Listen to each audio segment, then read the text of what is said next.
The Shadow over Innsmouth. 1. During the winter of 1927-28, officials of the federal government made a strange and secret investigation of certain conditions in the ancient Massachusetts seaport of Innsmouth. The public first learned of it in February, when a vast series of raids and arrests occurred, followed by the deliberate burning and dynamiting, under suitable precautions, of an enormous number of crumbling, worm-eaten, and supposedly empty houses along the abandoned waterfront. Uninquiring souls let this occurrence pass as one of the major clashes in a spasmodic war on liquor. Keener news followers, however, wondered at the prodigious number of arrests, the abnormally large force of men used in making them, and the secrecy surrounding the disposal of the prisoners. No trials or even definite charges were reported, nor were any of the captives seen thereafter in the regular jails of the nation. There were vague statements about disease and concentration camps, and later about dispersal in various naval and military prisons, but nothing positive ever developed. Innsmouth itself was left almost depopulated, and is even now only beginning to show signs of a sluggishly revived existence. Complaints from many liberal organizations were met with long, confidential discussions, and representatives were taken on trips to certain camps and prisons. As a result, these societies became surprisingly passive and reticent. Newspapermen were harder to manage, but seemed largely to cooperate with the government in the end.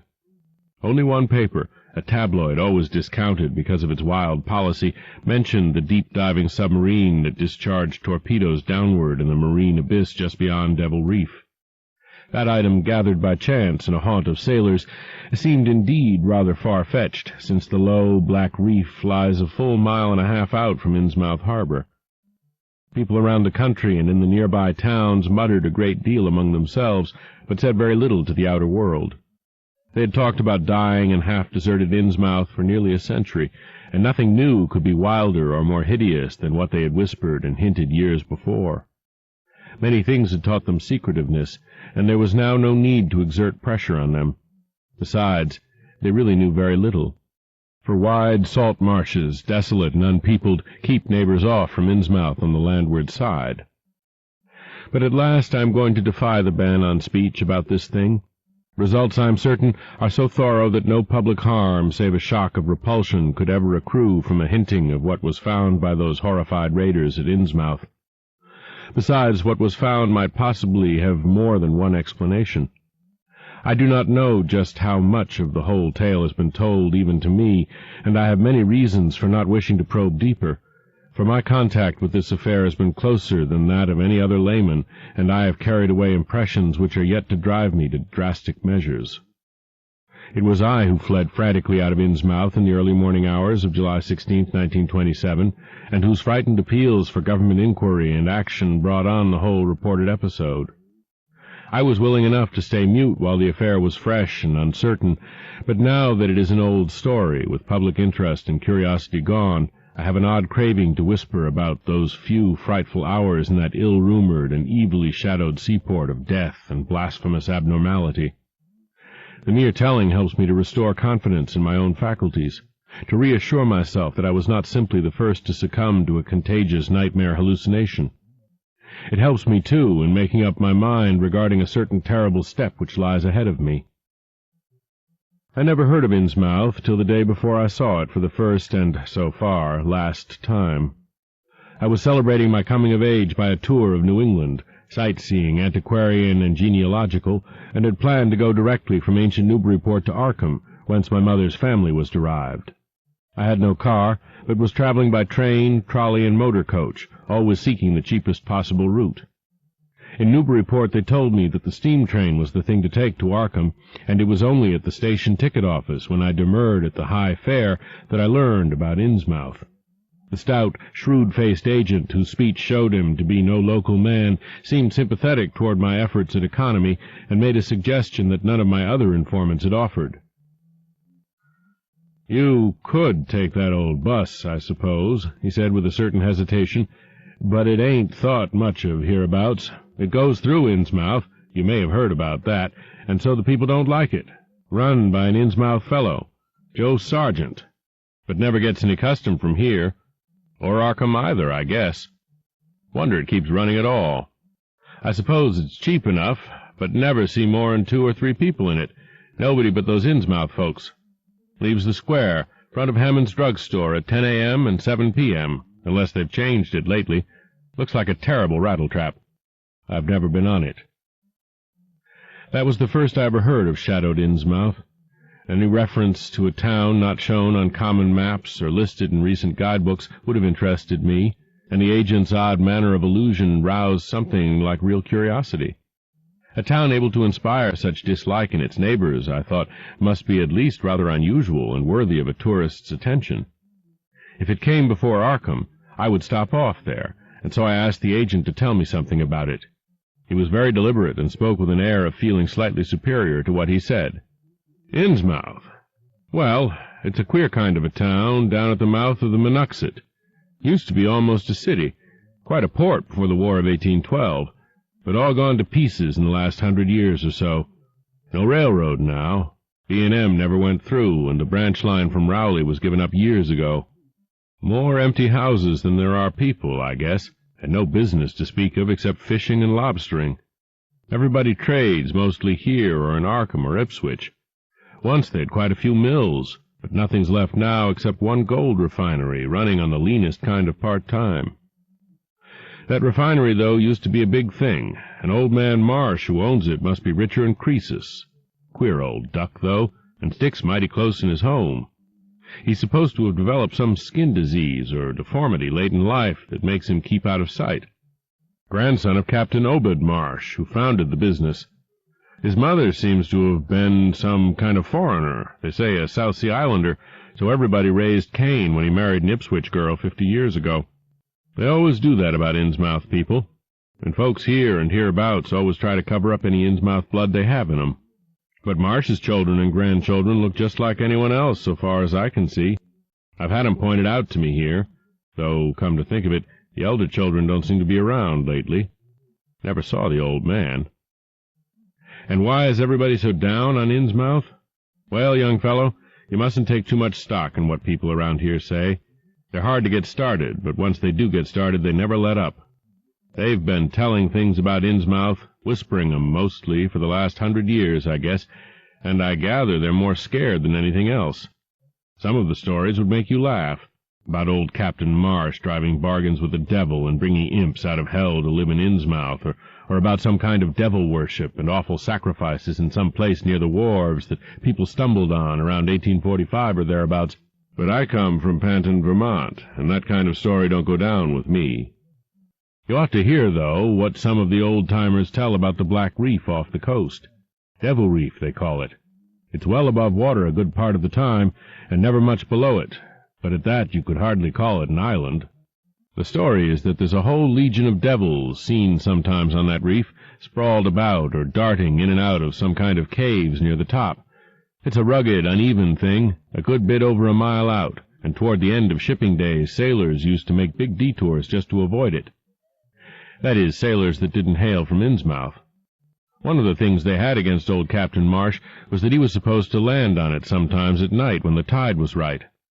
Maybe he did, for I dare say the rock formation was interesting, and it's just barely possible he was looking for pirate loot and maybe finding it, but there was talk of his dealing with demons there. Fact is, I guess on the whole it was really the captain that gave the bad reputation to the reef. That was before the big epidemic of 1846, when over half the folks in Innsmouth was carried off. They never did quite figure out what the trouble was, but it was probably some foreign kind of disease brought from China or somewhere by the shipping. It surely was bad enough. There was riots over it, and all sorts of ghastly doings that I don't believe ever got outside of town, and it left the place in awful shape. Never came back. There can't be more than 300 or 400 people living there now.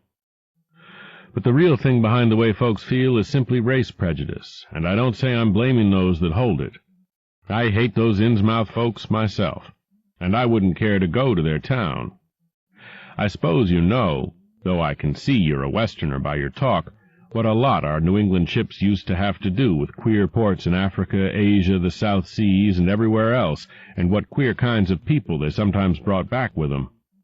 You've probably heard about the Salem man that came home with a Chinese wife, and maybe you know there's still a bunch of Fiji Islanders somewhere around Cape Cod. Well, there must be something like that back of the Innsmouth people. The place always was badly cut off from the rest of the country by marshes and creeks, and we can't be sure about the ins and outs of the matter, but it's pretty clear that old Captain Marsh must have brought home some odd specimens when he had all 3 of his ships in commission back in the 20s and 30s. There certainly is a strange kind of streak in the Innsmouth folk today. I don't know how to explain it, but it sort of makes you crawl. You'll notice a little in Sargent if you take his bus. Some of 'em have queer, narrow heads with flat noses and bulgy, starey eyes that never seem to shut, and their skin ain't quite right. Rough and scabby, and the sides of their necks are all shriveled or creased up. Get bald, too, very young. The older fellows look the worst. Fact is, I don't believe I've ever seen a very old chap of that kind. Guess they must die of looking in the glass. Animals hate 'em. They used to have lots of horse trouble before autos came in. Nobody around here or in Arkham or Ipswich will have anything to do with them, and they act kind of offish themselves when they come to town or when anyone tries to fish on their grounds. Queer how fish are always thick off Innsmouth Harbor when there ain't any anywhere else around. But just try to fish there yourself and see how the folks chase you off. Those people used to come here on the railroad, walking and taking the train at Rowley after the branch was dropped, but now they use that bus. Yes, there's a hotel in Innsmouth called the Gilman House, but I don't believe it can amount to much. I wouldn't advise you to try it. Better stay over here and take the 10 o'clock bus tomorrow morning. Then you can get an evening bus there for Arkham at 8 o'clock. There was a factory inspector who stopped at the Gilman a couple of years ago, and he had a lot of unpleasant hints about the place. Seems they get a queer crowd there, for this fellow heard voices in the other rooms, though most of 'em was empty, that gave him the shivers. It was foreign talk, he thought, but he said the bad thing about it was the kind of voice that sometimes spoke. It sounded so unnatural, slopping-like, he said, that he didn't dare undress and go to sleep, just waited up and lit out the first thing in the morning. The talk went on most all night. This fellow, Casey his name was, had a lot to say about how the Innsmouth folks watched him and seemed kind of on guard. He found the Marsh refinery a queer place. It's in an old mill on the lower falls of the Monuxet. What he said tallied up with what I'd heard. Books in bad shape and no clear account of any kind of dealings. You know, it's always been a kind of mystery where the Marshes get the gold they refine. They've never seemed to do much buying in that line, but years ago they shipped out an enormous lot of ingots. Used to be talk of a queer, foreign kind of jewelry that the sailors and refinery men sometimes sold on the sly, or that was seen once or twice on some of the Marsh women folks. People allowed maybe old Captain Obed traded for it in some heathen port, especially since he was always ordering stacks of glass beads and trinkets such as seafaring men used to get for native trade. Others thought and still think he'd found an old pirate cache out on Devil Reef. But here's a funny thing. The old captain's been dead these 60 years, and there ain't been a good-sized ship out of the place since the Civil War. But just the same, the Marshes still keep on buying a few of those native trade things, mostly glass and rubber gewgaws, they tell me. Maybe the Innsmouth folk like 'em to look at themselves. God knows they've got to be about as bad as South Sea cannibals and Guinea savages. That plague of '46 must have taken off the best blood in the place. Anyway, they're a doubtful lot now, and the Marshes and the other rich folks are as bad as any. As I told you, there probably ain't more than 400 people in the whole town, in spite of all the streets they say there are. I guess they're what they call white trash down south, lawless and sly and full of secret doings. They get a lot of fish and lobsters and do exporting by truck. Queer how the fish swarm right there and nowhere else. Nobody can ever keep track of these people, and state school officials and census men have a devil of a time. You can bet that prying strangers ain't welcome around Innsmouth. I've heard personally of more than one business or government man that's disappeared there, and there's loose talk of one who went crazy and is out at Danvers now. They must have fixed up some awful scare for that fellow. That's why I wouldn't go at night if I was you. I've never been there, and have no wish to go, but I guess a daytime trip couldn't hurt you, even though the people hereabouts will advise you not to make it. If you're just sightseeing and looking for old-time stuff, Innsmouth ought to be quite a place for you. And so I spent part of that evening at the Newburyport Public Library looking up data about Innsmouth. When I had tried to question the natives in the shops, the lunchroom, the garages, and the fire station, I had found them even harder to get started than the ticket agent had predicted, and realized that I could not spare the time to overcome their first instinctive reticences.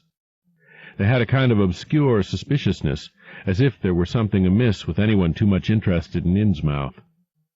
At the YMCA where I was stopping, the clerk merely discouraged my going to such a dismal, decadent place, and the people at the library showed much the same attitude.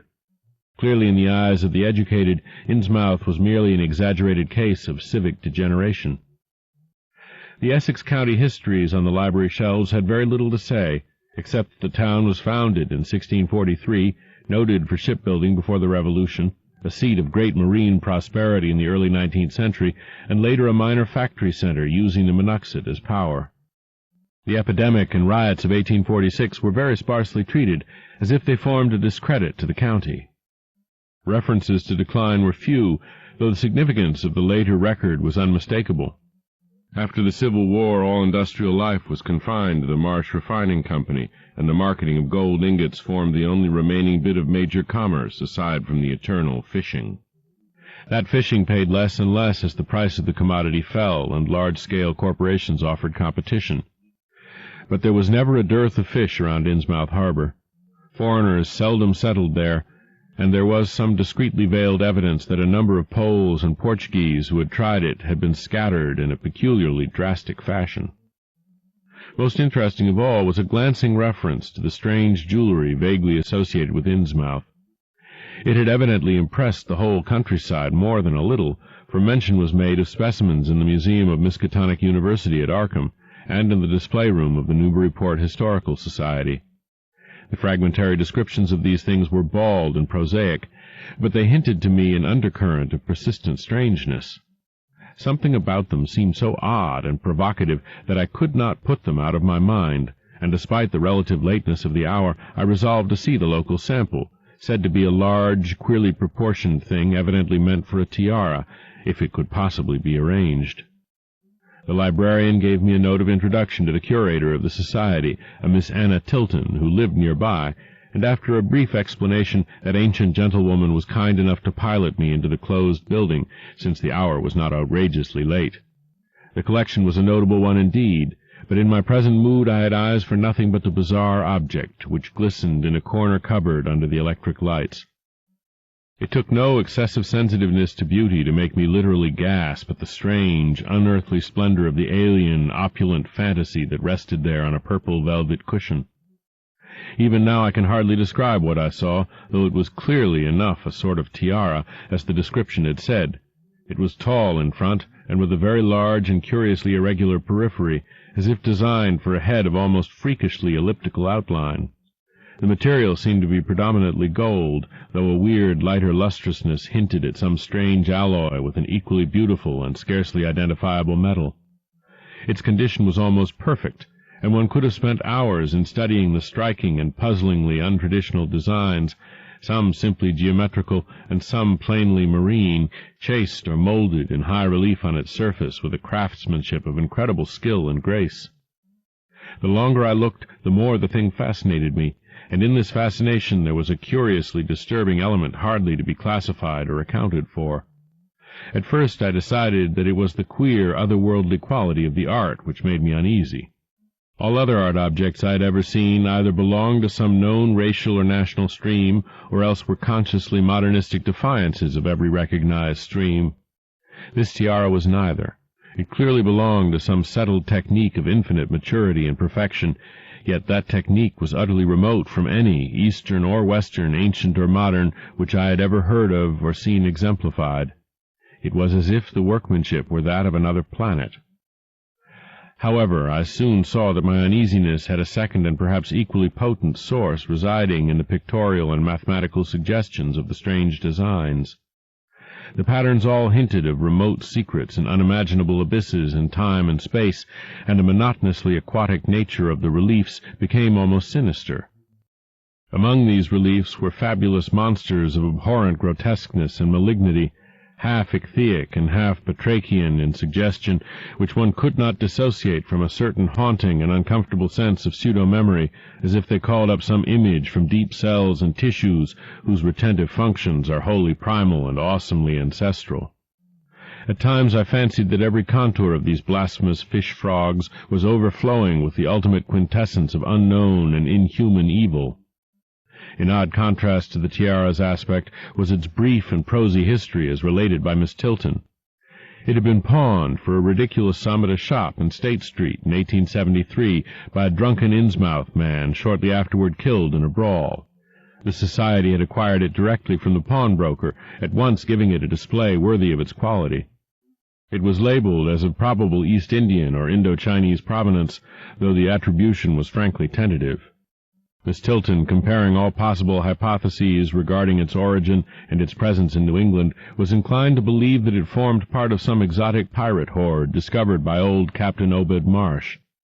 This view was surely not weakened by the insistent offers of purchase at a high price which the Marshes began to make as soon as they knew of its presence, and which they repeated to this day, despite the Society's unvarying determination not to sell.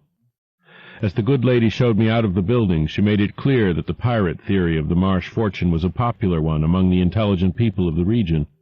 Her own attitude toward shadowed Innsmouth, which she had never seen, was one of disgust at a community slipping far down the cultural scale, and she assured me that the rumors of devil worship were partly justified by a peculiar secret cult which had gained force there and engulfed all the Orthodox churches. It was called, she said, the Esoteric Order of Dagon, and was undoubtedly a debased, quasi-pagan thing imported from the East a century before, at a time when the Innsmouth fisheries seemed to be going barren.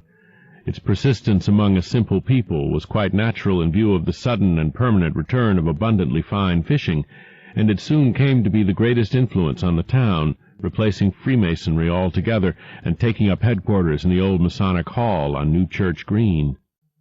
All this, to the pious Miss Tilton, formed an excellent reason for shunning the ancient town of decay and desolation, but to me it was merely a fresh incentive. To my architectural and historical anticipations was now added an acute anthropological zeal, and I could scarcely sleep in my small room at the Y as the night wore away. 2. Shortly before 10 the next morning I stood with one small valise in front of Hammond's drugstore in Old Market Square, waiting for the Innsmouth bus. As the hour for its arrival drew near, I noticed a general drift of the loungers to other places up the street, or to the ideal lunch across the square. Evidently the ticket agent had not exaggerated the dislike which local people bore toward Innsmouth and its denizens. In a few moments a small motor coach of extreme decrepitude and dirty gray color rattled down State Street, made a turn, and drew up at the curb beside me.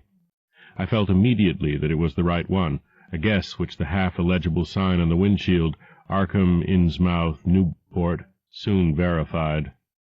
There were only 3 passengers, dark, unkempt men of sullen visage and somewhat youthful cast, and when the vehicle stopped they clumsily shambled out and began walking up State Street in a silent, almost furtive fashion.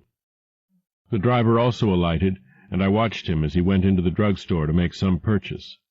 This, I reflected, must be the Joe Sargent mentioned by the ticket agent, and even before I noticed any details there spread over me a wave of spontaneous aversion which could be neither checked nor explained. It suddenly struck me as very natural that the local people should not wish to ride on a bus owned and driven by this man, or to visit any oftener than possible the habitat of such a man and his kinsfolk. When the driver came out of the store I looked at him more carefully, and tried to determine the source of my evil impression. He was a thin, stoop-shouldered man not much under 6 feet tall, dressed in shabby blue civilian clothes, and wearing a frayed gray golf cap.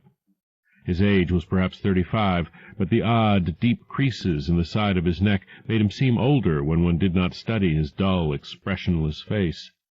He had a narrow head, bulging, watery blue eyes that seemed never to wink, a flat nose, a receding forehead and chin, and singularly undeveloped ears.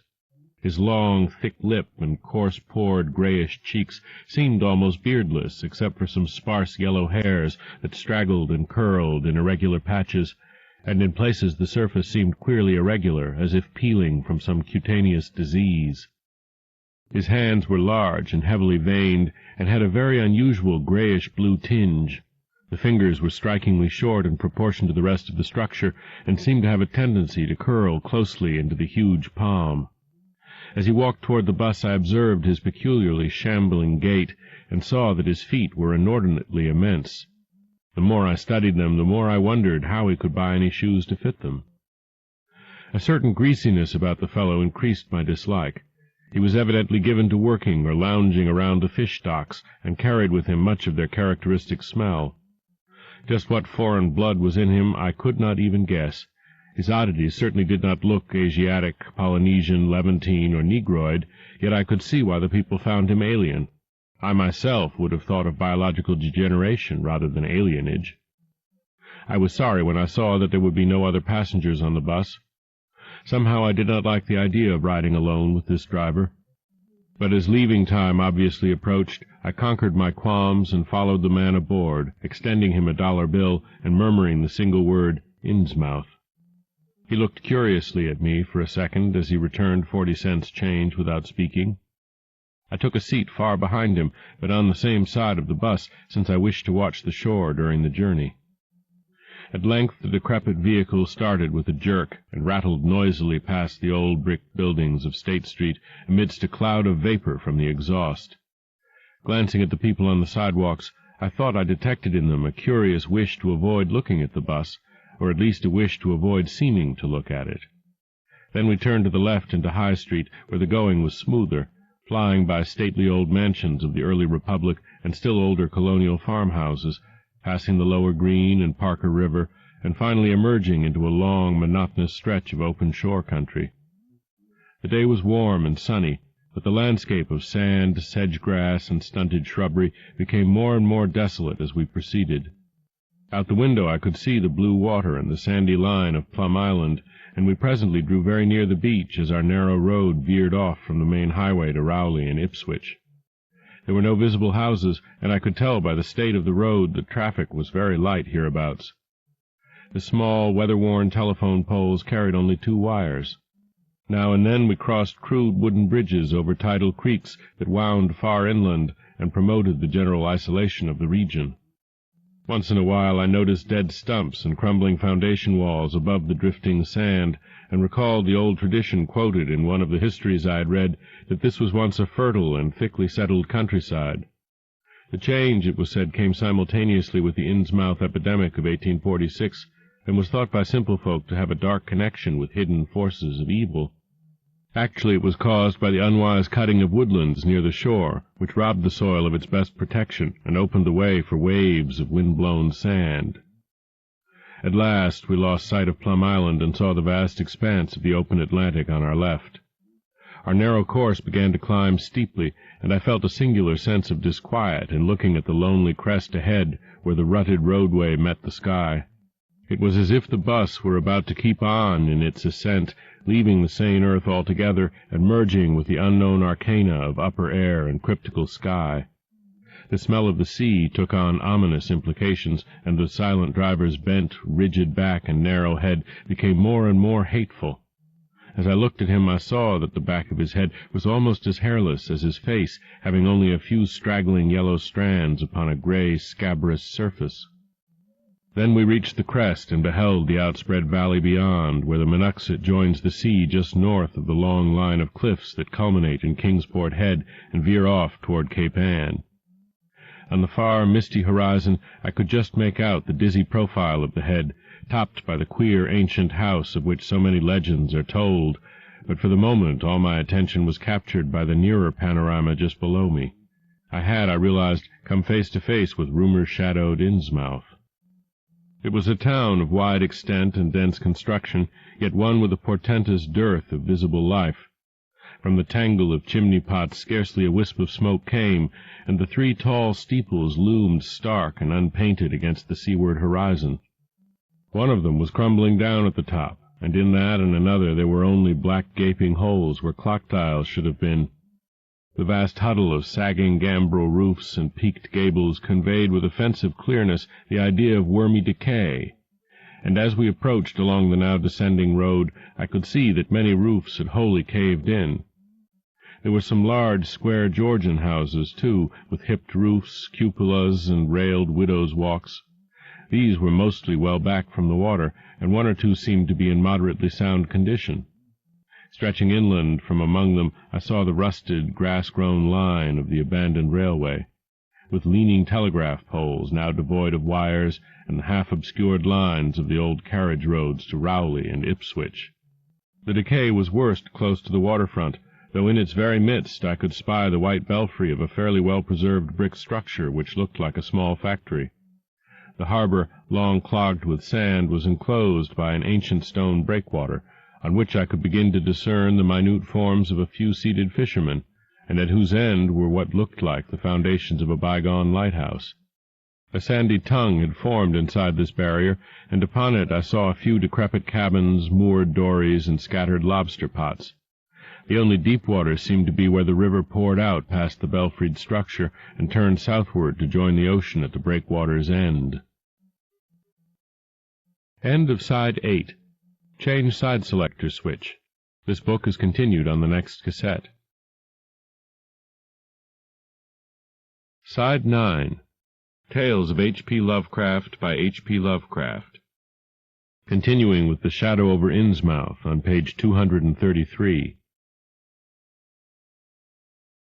Here and there the ruins of wharves jutted out from the shore to end in indeterminate rottenness, those farthest south seeming the most decayed. And far out at sea, despite a high tide, I glimpsed a long, black line scarcely rising above the water, yet carrying a suggestion of odd, latent malignancy. This I knew must be Devil Reef. As I looked, a subtle, curious sense of beckoning seemed superadded to the grim repulsion, and oddly enough, I found this overtone more disturbing than the primary impression. We met no one on the road, but presently began to pass deserted farms in varying stages of ruin. Then I noticed a few inhabited houses with rags stuffed in the broken windows, and shells and dead fish lying about the littered yards. Once or twice I saw listless-looking people working in barren gardens or digging clams on the fishy-smelling beach below, and groups of dirty, simian-visaged children playing around weed-grown doorsteps. Somehow these people seemed more disquieting than the dismal buildings, for almost every one had certain peculiarities of face and motions which I instinctively disliked without being able to define or comprehend them. For a second I thought this typical physique suggested some picture I had seen, perhaps in a book, under circumstances of particular horror or melancholy, but this pseudo-recollection passed very quickly. As the bus reached a lower level, I began to catch the steady note of a waterfall through the unnatural stillness. The leaning, unpainted houses grew thicker, lined both sides of the road, and displayed more urban tendencies than did those we were leaving behind. The panorama ahead had contracted to a street scene, and in spots I could see where a cobblestone pavement and stretches of brick sidewalk had formerly existed. All the houses were apparently deserted, and there were occasional gaps where tumble-down chimneys and cellar walls told of buildings that had collapsed. Pervading everything was the most nauseous, fishy odor imaginable. Soon cross-streets and junctions began to appear, those on the left leading to shoreward realms of unpaved squalor and decay, while those on the right showed vistas of departed grandeur. So far I had seen no people in the town, but there now came signs of a sparse habitation, curtained windows here and there, and an occasional battered motor car at the curb. Pavement and sidewalks were increasingly well defined, and though most of the houses were quite old, wood and brick structures of the early 19th century, they were obviously kept fit for habitation. As an amateur antiquarian, I almost lost my olfactory disgust and my feeling of menace and repulsion amidst this rich, unaltered survival from the past. But I was not to reach my destination without one very strong impression of poignantly disagreeable quality. The bus had come to a sort of open concourse or radial point with churches on two sides and the bedraggled remains of a circular green in the center, and I was looking at a large pillared hall in the right-hand junction ahead. The structure's once white paint was now gray and peeling, and the black and gold sign on the pediment was so faded that I could only with difficulty make out the words, Esoteric Order of Dagon. This, then, was the former Masonic Hall, now given over to a degraded cult. As I strained to decipher this inscription, my notice was distracted by the raucous tones of a cracked bell across the street, and I quickly turned to look out the window on my side of the coach. The sound came from a squat-towered stone church of manifestly later date than most of the houses, built in a clumsy Gothic fashion and having a disproportionately high basement with shuttered windows. Though the hands of its clock were missing on the side I glimpsed, I knew that those hoarse strokes were telling the hour of 11. Then suddenly all thoughts of time were blotted out by an onrushing image of sharp intensity and unaccountable horror which had seized me before I knew what it really was.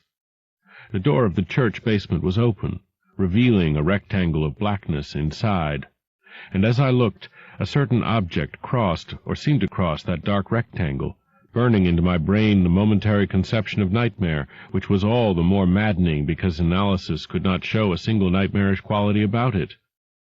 It was a living object, the first except the driver that I had seen since entering the compact part of the town, and had I been in a steadier mood, I would have found nothing whatever of terror in it. Clearly, as I realized a moment later, it was the pastor, clad in some peculiar vestments, doubtless introduced since the Order of Dagon had modified the ritual of the local churches. The thing which had probably caught my first subconscious glance and supplied the touch of bizarre horror was the tall tiara he wore, an almost exact duplicate of the one Miss Tilton had shown me the previous evening.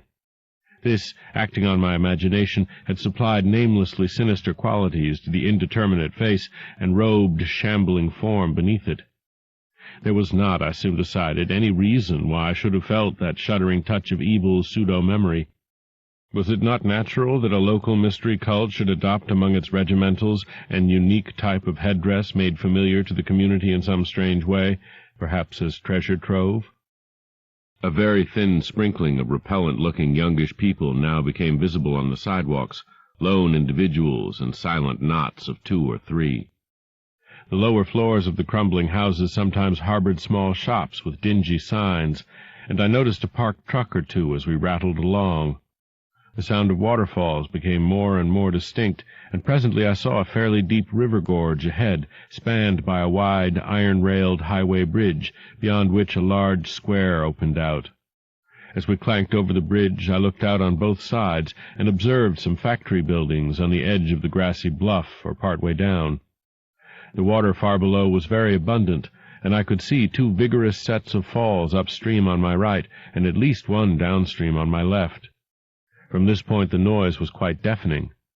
Then we rolled into the large semicircular square across the river and drew up on the right-hand side in front of a tall, cupola-crowned building with remnants of yellow paint and with a half-effaced sign proclaiming it to be the Gilman House. I was glad to get out of that bus, and at once proceeded to check my valise in the shabby hotel lobby. There was only one person in sight, an elderly man without what I had come to call the Innsmouth look, and I decided not to ask him any of the questions which bothered me, remembering that odd things had been noticed in this hotel. Instead, I strolled out on the square, from which the bus had already gone, and studied the scene minutely and appraisingly.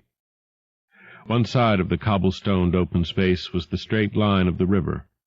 The other was a semicircle of slant-roofed brick buildings of about the 1800 period, from which several streets radiated away to the southeast, south, and southwest. Lamps were depressingly few and small, all low-powered incandescents, and I was glad that my plans called for departure before dark, even though I knew the moon would be bright. The buildings were all in fair condition, and included perhaps a dozen shops in current operation, of which one was a grocery of the First National chain, others a dismal restaurant, a drug-store, and a wholesale fish-dealer's office, and still another, at the eastern extremity of the square near the river, an office of the town's only industry, the Marsh Refining Company. There were perhaps 10 people visible, and 4 or 5 automobiles and motor trucks stood scattered about. I did not need to be told that this was the civic center of Innsmouth. Eastward I could catch blue glimpses of the harbor against which rose the decaying remains of 3 once beautiful Georgian steeples, and toward the shore on the opposite bank of the river I saw the white belfry surmounting what I took to be the Marsh Refinery. For some reason or other I chose to make my first inquiries at the chain grocery, whose personnel was not likely to be native to Innsmouth. I found a solitary boy of about 17 in charge, and was pleased to note the brightness and affability which promised cheerful information. He seemed exceptionally eager to talk, and I soon gathered that he did not like the place, its fishy smell, or its furtive people. A word with any outsider was a relief to him. He hailed from Arkham, boarded with a family who came from Ipswich, and went back home whenever he got a moment off. His family did not like him to work in Innsmouth, but the chain had transferred him there, and he did not wish to give up his job. There was, he said, no public library or chamber of commerce in Innsmouth, but I could probably find my way about. The street I had come down was Federal. West of that were the fine old residence streets, Broad, Washington, Lafayette, and Adams, and east of it were the shoreline slums. It was in these slums, along Main Street, that I would find the old Georgian churches, but they were all long abandoned. It would be well not to make oneself too conspicuous in such neighborhoods, especially north of the river, since the people were sullen and hostile. Some strangers had even disappeared. Certain spots were almost forbidden territory, as he had learned at considerable cost. One must not, for example, linger much around the Marsh refinery, or around any of the still-used churches, or around the pillared Order of Dagon Hall at New Church Green. Those churches were very odd, all violently disavowed by their respective denominations elsewhere, and apparently using the queerest kind of ceremonials and clerical vestments. Their creeds were heterodox and mysterious, involving hints of certain marvelous transformations leading to bodily immortality, of a sort, on this earth. The youth's own pastor, Dr. Wallace of Asbury M.E. Church in Arkham, had gravely urged him not to join any church in Innsmouth. As for the Innsmouth people, the youth hardly knew what to make of them. They were as furtive and seldom seen as animals that live in burrows, and one could hardly imagine how they passed the time apart from their desultory fishing. Perhaps, judging from the quantities of bootleg liquor they consumed, they lay for most of the daylight hours in an alcoholic stupor. They seemed sullenly banded together in some sort of fellowship and understanding, despising the world as if they had access to other and preferable spheres of entity.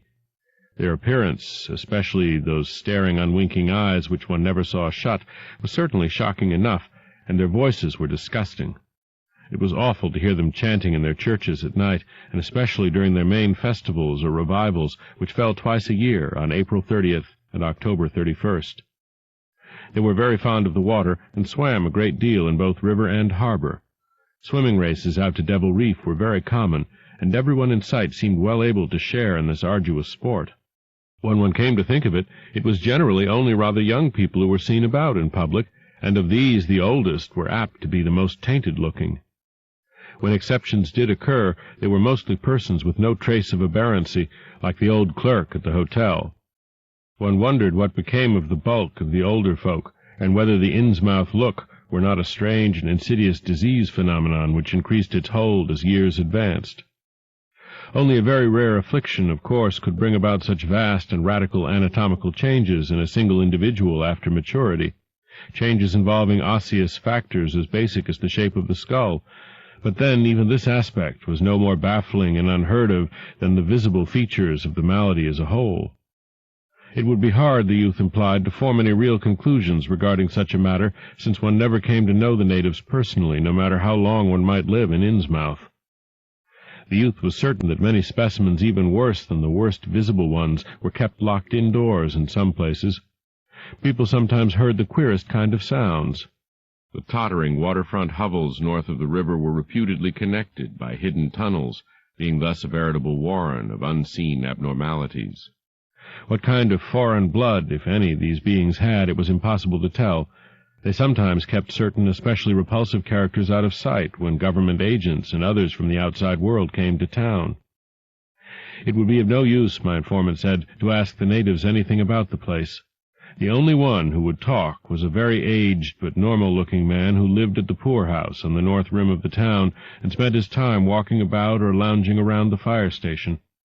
This hoary character, Zadok Allen, was 96 years old and somewhat touched in the head, besides being the town drunkard. He was a strange, furtive creature who constantly looked over his shoulder as if afraid of something, and when sober could not be persuaded to talk at all with strangers. He was, however, unable to resist any offer of his favorite poison, and once drunk would furnish the most astonishing fragments of whispered reminiscence. After all, though, little useful data could be gained from him, since his stories were all insane, incomplete hints of impossible marvels and horrors which could have no source save in his own disordered fancy. Nobody believed him, but the natives did not like him to drink and talk with strangers, and it was not always safe to be seen questioning him.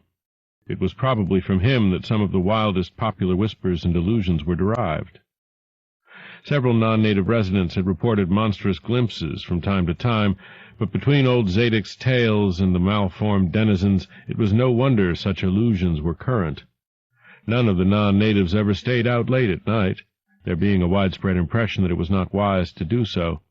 Besides, the streets were loathsomely dark. As for business, the abundance of fish was certainly almost uncanny, but the natives were taking less and less advantage of it. Moreover, prices were falling and competition was growing. Of course, the town's real business was the refinery, whose commercial office was on the square only a few doors east of where we stood. Old Man Marsh was never seen, but sometimes went to the works in a closed, curtained car. There were all sorts of rumors about how Marsh had come to look. He had once been a great dandy, and people said he still wore the frock-coated finery of the Edwardian age, curiously adapted to certain deformities. His sons had formerly conducted the office in the square, but latterly they had been keeping out of sight a good deal and leaving the brunt of affairs to the younger generation. The sons and their sisters had come to look very queer, especially the elder ones, and it was said that their health was failing.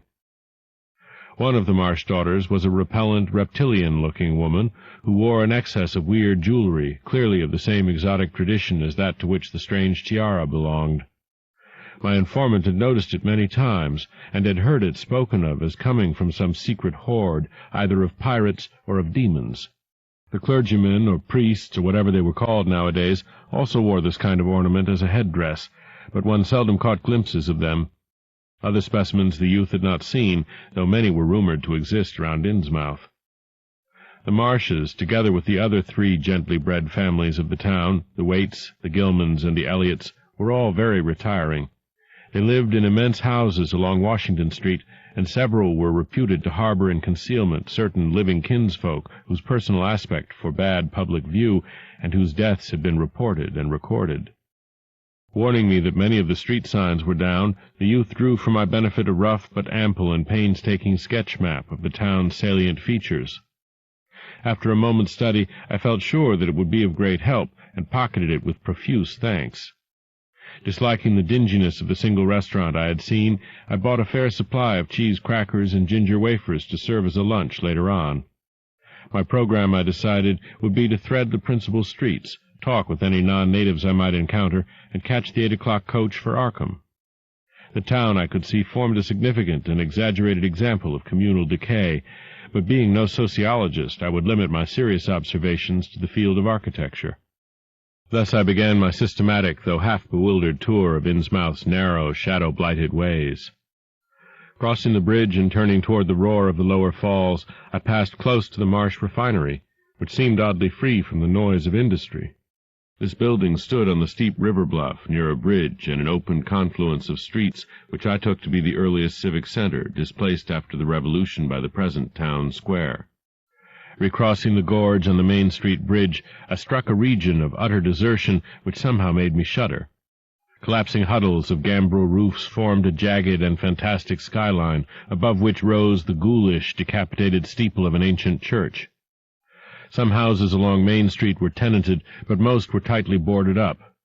Down unpaved side streets I saw the black, gaping windows of deserted hovels, many of which leaned at perilous and incredible angles through the sinking of part of the foundations.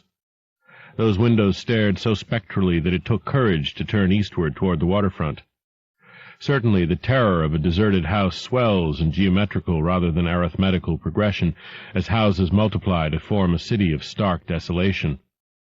The sight of such endless avenues of fishy-eyed vacancy and death, and the thought of such linked infinities of black, brooding compartments given over to cobwebs and memories and the conqueror worm, start up vestigial fears and aversions that not even the stoutest philosophy can disperse. Fish Street was as deserted as Main, though it differed in having many brick and stone warehouses still in excellent shape. Water Street was almost its duplicate, save that there were great seaward gaps where wharves had been. Not a living thing did I see, except for the scattered fishermen on the distant breakwater, and not a sound did I hear, save the lapping of the harbor tides and the roar of the falls and the Monoxet. The town was getting more and more on my nerves, and I looked behind me furtively as I picked my way back over the tottering Water Street Bridge. The Fish Street Bridge, according to the sketch, was in ruins. North of the city there were traces of squalid life, active fish-packing houses in Water Street, smoking chimneys and patched roofs here and there, occasional sounds from indeterminate sources, and infrequent shambling forms in the dismal streets and unpaved lanes, but I seemed to find this even more oppressive than the southerly desertion. For one thing, the people were more hideous and abnormal than those near the center of the town, so that I was several times evilly reminded of something utterly fantastic which I could not quite place. Undoubtedly the alien strain in the Innsmouth folk was stronger here than farther inland, unless indeed the Innsmouth look were a disease rather than a blood strain, in which case this district might be held to harbor the more advanced cases. One detail that annoyed me was the distribution of the few faint sounds I heard. They ought naturally to have come wholly from the visibly inhabited houses, yet in reality were often strongest inside the most rigidly boarded-up facades. There were creakings, scurryings, and hoarse, doubtful noises, and I thought uncomfortably about the hidden tunnels suggested by the grocery boy. Suddenly I found myself wondering what the voices of those denizens would be like. I had heard no speech so far in this quarter, and was unaccountably anxious not to do so. Pausing only long enough to look at two fine but ruinous old churches at Main and Church Streets, I hastened out of that vile waterfront slum. My next logical goal was New Church Green, but somehow or other I could not bear to repass the church in whose basement I had glimpsed the inexplicably frightening form of that strangely diademed priest or pastor. Besides, the grocery youth had told me that the churches, as well as the Order of Dagon Hall, were not advisable neighborhoods for strangers. Accordingly, I kept north along Main to Martin, then turning inland, crossing Federal Street safely north of the Green, and entering the decayed patrician neighborhood of Northern Broad, Washington, Lafayette, and Adams Streets. Though these stately old avenues were ill-surfaced and unkempt, their elm-shaded dignity had not entirely departed. Mansion after mansion claimed my gaze, most of them decrepit and boarded up amidst neglected grounds, but one or two in each street showing signs of occupancy. In Washington Street there was a row of 4 or 5 in excellent repair and with finely tended lawns and gardens. The most sumptuous of these, with wide terraced parterres extending back the whole way to Lafayette Street, I took to be the home of old man Marsh, the afflicted refinery owner. In all these streets no living thing was visible, and I wondered at the complete absence of cats and dogs from Innsmouth. Another thing which puzzled and disturbed me, even in some of the best-preserved mansions, was the tightly shuttered condition of many third-story and attic windows. Furtiveness and secretiveness seemed universal in this hushed city of alienage and death, and I could not escape the sensation of being watched from ambush on every hand by sly, staring eyes that never shut. I shivered as the cracked stroke of 3 sounded from a belfry on my left. Too well did I recall the squat church from which those notes came. Following Washington Street toward the river, I now faced a new zone of former industry and commerce, noting the ruins of a factory ahead, and seeing others with the traces of an old railway station and covered railway bridge beyond, up the gorge on my right. The uncertain bridge now before me was posted with a warning sign, but I took the risk and crossed again to the south bank where traces of life reappeared. Furtive, shambling creatures stared cryptically in my direction, and more normal faces eyed me coldly and curiously. Innsmouth was rapidly becoming intolerable, and I turned down Payne Street toward the square in the hope of getting some vehicle to take me to Arkham before the still distant starting time of that sinister bus. It was then that I saw the tumble-down fire station on my left, and noticed the red-faced, bushy-bearded, watery-eyed old man in nondescript rags who sat on a bench in front of it, talking with a pair of unkempt but not abnormal-looking firemen. This, of course, must be Zadok Allen, the half-crazed, licorice nonagenarian whose tales of old Innsmouth and its shadow were so hideous and incredible. 3.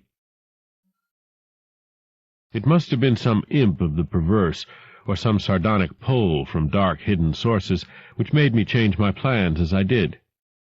I had long before resolved to limit my observations to architecture alone, and I was even then hurrying toward the square in an effort to get quick transportation out of this festering city of death and decay, but the sight of old Zadok Allen set up new currents in my mind and made me slacken my pace uncertainly. I had been assured that the old man could do nothing but hint at wild, disjointed, and incredible legends, and I had been warned that the natives made it unsafe to be seen talking to him. Yet the thought of this aged witness to the town's decay, with memories going back to the early days of ships and factories, was a lure that no amount of reason could make me resist. After all, the strangest and maddest of myths are often merely symbols or allegories based upon truth, and old Zadok must have seen everything which went on around Innsmouth for the last 90 years. Curiosity flared up beyond sense and caution, and in my youthful egotism I fancied I might be able to sift a nucleus of real history from the confused, extravagant outpouring I would probably extract with the aid of raw whiskey. I knew that I could not accost him then and there, for the fireman would surely notice and object. Instead, I reflected, I would prepare by getting some bootleg liquor at a place where the grocery boy had told me it was plentiful. Then I would loaf near the fire station in apparent casualness, and fall in with old Zadok after he had started on one of his frequent rambles. The youth said that he was very restless, seldom sitting around the station for more than an hour or two at a time. A quart bottle of whiskey was easily, though not cheaply, obtained in the rear of a dingy variety store just off the square in Elliott Street. The dirty-looking fellow who waited on me had a touch of the staring Innsmouth look, but was quite civil in his way, being perhaps used to the custom of such convivial strangers, truckmen, gold buyers, and the like, as were occasionally in town. Re-entering the square, I saw that luck was with me, for, shuffling out of Payne Street around the corner of the Gilman house, I glimpsed nothing less than the tall, lean, tattered form of old Zadok Allen himself. In accordance with my plan, I attracted his attention by brandishing my newly purchased bottle, and soon realized that he had begun to shuffle wistfully after me as I turned into Waite Street on my way to the most deserted region I could think of. I was steering my course by the map the grocery boy had prepared, and was aiming for the wholly abandoned stretch of southern waterfront which I had previously visited. The only people in sight there had been the fishermen on the distant breakwater, and by going a few squares south I could get beyond the range of these, finding a pair of seats on some abandoned wharf, and being free to question old Zadok unobserved for an indefinite time.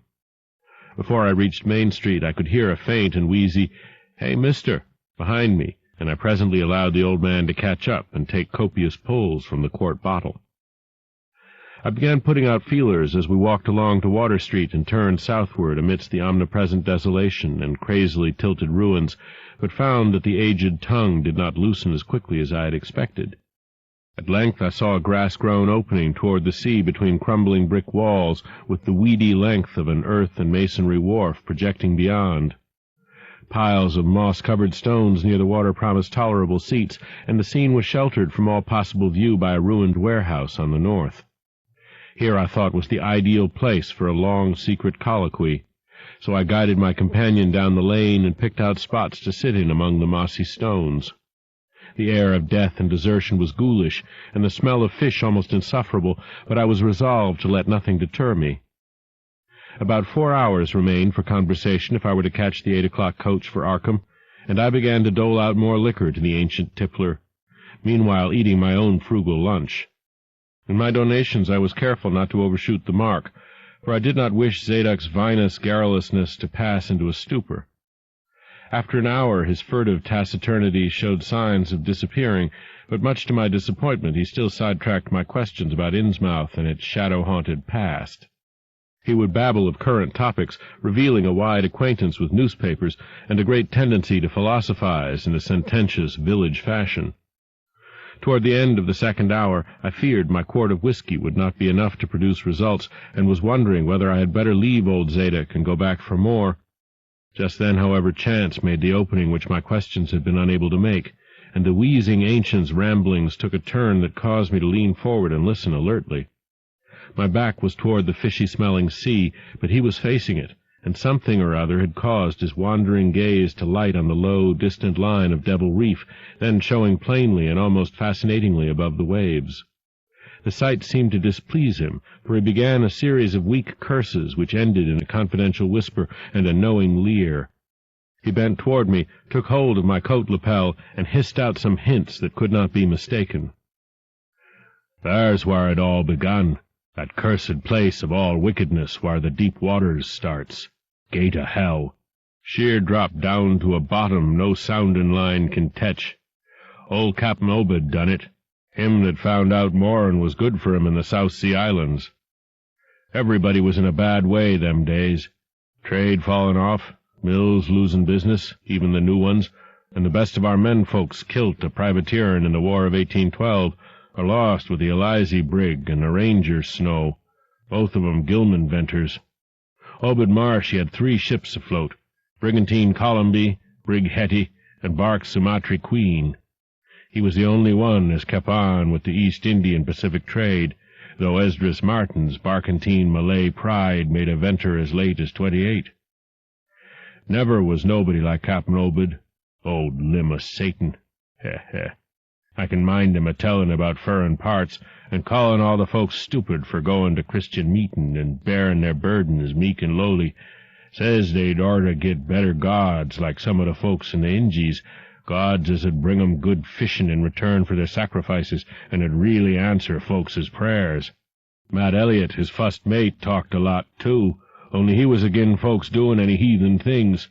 Told about an island east of Otaheite, where there was a lot of stone ruins older'n anybody knew anything about, kind of like them on Ponape and the Carolines, but with carvin's of faces that looked like the big statues on Easter Island.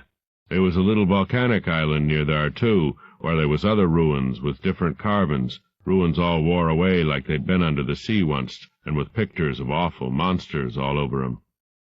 Well, sir, Matt, he says the natives around there had all the fish they could catch, and sported bracelets and armlets and head rigs made out of a queer kind of gold, and covered with pictures of monsters just like the ones carved over the ruins on the little island, sorter fish-like frogs or frog-like fishes that was drawed in all kinds of positions like they was human beings.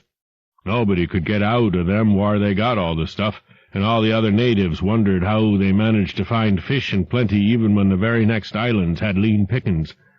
Matt, he got to wonderin', too, and so did Cap'n Obed. Obed, he notices besides that lots of the handsome young folks would drop out o' sight for good from year to year, and that they want many old folks around. Also, he thinks some of the folks looks dern queer even for Kanakas. It took Obed to get the truth out o' them heathen. I don't know how he done it, but he begun by tradin' for the gold-like things they wore, asked 'em where they come from, and if they could get more, and finally wormed the story out of the old chief, Wallachia, they called him. Nobody but Obed had ever believed the old yeller devil, but the cap'n could read folks like they was books. Heh heh. Nobody never believes me now when I tell 'em, and I don't suppose you will, young feller, though come to look at ye, you have kind of got them sharp-readin' eyes like Obed had. The old man's whisper grew fainter, and I found myself shuddering at the terrible and sincere portentousness of his intonation, even though I knew his tale could be nothing but drunken fantasy. Well, sir, Obed, he larnt that they's things on this arth as most folks never heerd about, and wouldn't believe ef they did hear. It seems these Kanakas was sacrificin' heaps o' their young men and maidens to some kind o' god things that lived under the sea, and gettin' all kinds o' favor in return. They met the things on the little islet with the queer ruins, and it seems them awful picters o' frogfish monsters was supposed to be picters o' these things. Maybe they was the kind o' critters as got all the mermaid stories and such started. They had all kinds o' cities on the sea-bottom, and this island was heaved up from there. Seems they was some of the things alive in the stone buildin's when the island come up sudden to the surface. That's how the Kanakas got wind they was down there. Made sign talk as soon as they got over being scared, and pieced up a bargain afore long. Them things liked human sacrifices, and had 'em ages afore, but lost track o' the upper world arter a time. What they done to the victims it ain't for me to say, and I guess Obed warn't none too sharp about askin'. But it was all right with the heathens, because they'd been havin' a hard time and was desperate about everything. They give a sartain number o' young folks to the sea things twiced every year, May Eve and Halloween, reg'lar as could be. Also give some o' the carved knick-knacks they made. What the things agreed to give in return was plenty o' fish. They druv 'em in from all over the sea, and a few gold-like things now and then. Well, as I says, the natives met the things on the little volcanic islet, going thar in canoes with the sacrifices, etc., and bringing back any of the gold-like jewels as was comin' to 'em. At fust the things didn't never go on to the main island, but arter a time they come to want to. Seems they hankered arter mixin' with the folks, and havin' giant ceremonies on the big days, May Eve and Halloween. You see, they was able to live both in and out o' water, what they call amphibians, I guess. The Kanakas told 'em as how folks from the other islands might want to wipe 'em out if they got wind o' their bein' thar, but says they don't keer much, because they could wipe out the hull brood o' humans if they was willin' to bother. That is, any as didn't have sartain signs, such as was used onct by the lost old ones, whoever they was. But not wantin' to bother, they'd lay low when anybody visited the island. When it come to matin' with them toad-lookin' fishes, the Kanakas kind of balked, but finally they larnt somethin' as put a new face on the matter. Seems that human folks has got a kind o' relation to sech water beasts, that everything alive come out o' the water onct, and only needs a little change to go back agin. Them things told the Kanakas that ef they mixed bloods, there'd be children as 'ud look human at fust, but later turn more and more like the things, till finally they'd take to the water and jine the main lot o' things down thar. And this is the important part, young feller. Them as turned into fish things and went into the water wouldn't never die. Them things never died except they was kilt violent. Well, sir, it seems by the time Obed knowed them islanders, they was all full of fish blood from them deep-water things. When they got old and begun to show it, they was kep' hid until they felt like taking to the water and quitting the place. Some was more tetched than others, and some never did change quite enough to take to the water, but mostly they turned out just the way them things said. Them as was born more like the things changed early, but them as was nearly human sometimes stayed on the island till they was past 70, though they'd usually go down under for trial trips afore that. Folks as had took to the water generally come back a good deal to visit, so's a man 'ud often be a-talkin' to his own 5 times great-grandfather who'd left the dry land a couple of 100 years or so afore. Everybody got out o' the idea o' dyin', except in canoe wars with the other islanders, or as sacrifices to the sea-gods down below, or from snake-bite, or plague, or sharp gallopin' ailments, or somethin' afore they could take to the water, but simply look for'ard to a kind of change that warn't a bit horrible arter a while. They thought what they'd got was well wuth all they'd had to give up, and I guess Obed kind of come to think the same hisself when he'd chewed over old Wallacheia's story a bit.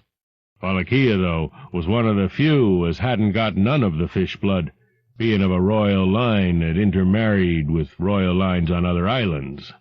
Wallachia, he showed Obed a lot of rites and incantations as had to do with the sea things, and let him see some of the folks in the village as had changed a lot from human shape.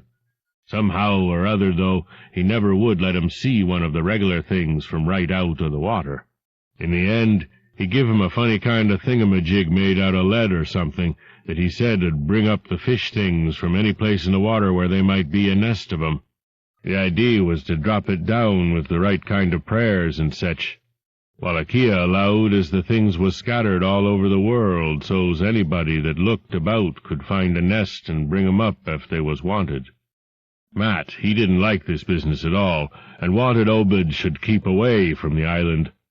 But the cap'n was sharp for gain, and found he could get them gold-like things so cheap it'd pay him to make a specialty of 'em. Things went on that way for years, and Obed got enough of that gold-like stuff to make him start the refinery in Waite's old run-down fullin' mill. He didn't dast sell the pieces like they was, for folks would be all the time asking questions. All the same, his crews would get a piece and dispose of it now and then, even though they was swore to keep quiet, and he let his women folks wear some of the pieces as was more human-like than most. Well, come about 38, when I was 7-year-old, Obed, he found the island people all wiped out between voyages. Seems the other islanders had got wind of what was going on, and had took matters into their own hands. Suppose they must ha' had, arter all. Them old magic signs, as the sea things says, was the only things they was afeard of. No tellin' what any of them Kanakas will chance to get a holt of when the sea bottom throws up some island with ruins older'n the deluge. Pious cusses, these was.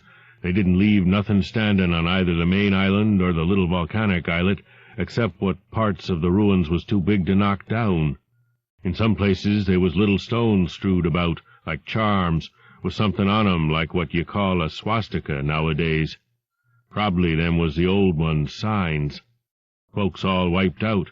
No trace o' no gold-like things, and none of the nearby Kanakas 'ud breathe a word about the matter.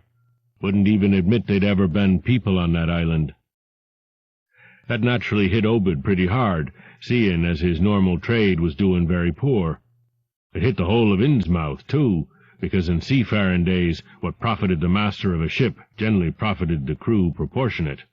Most of the folks around the town took the hard times kind of sheep-like and resigned, but they was in bad shape because the fishin' was peterin' out and the mills wa'n't doin' none too well. Then's the time Obed he begun a-cursin' at the folks for bein' dull sheep and prayin' to a Christian heaven as didn't help 'em none.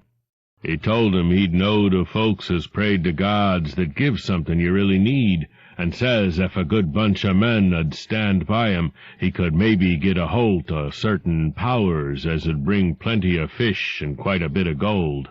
O' course, them as sarved on the Sumatry Queen and seed the island knowed what he meant, and wa'n't none too anxious to get close to see things like they'd heerd tell on, but them as didn't know what 'twas all about got kind of swayed by what Obed had to say, and begun to ask him what he could do to set 'em on the way to the faith as 'ud bring 'em results.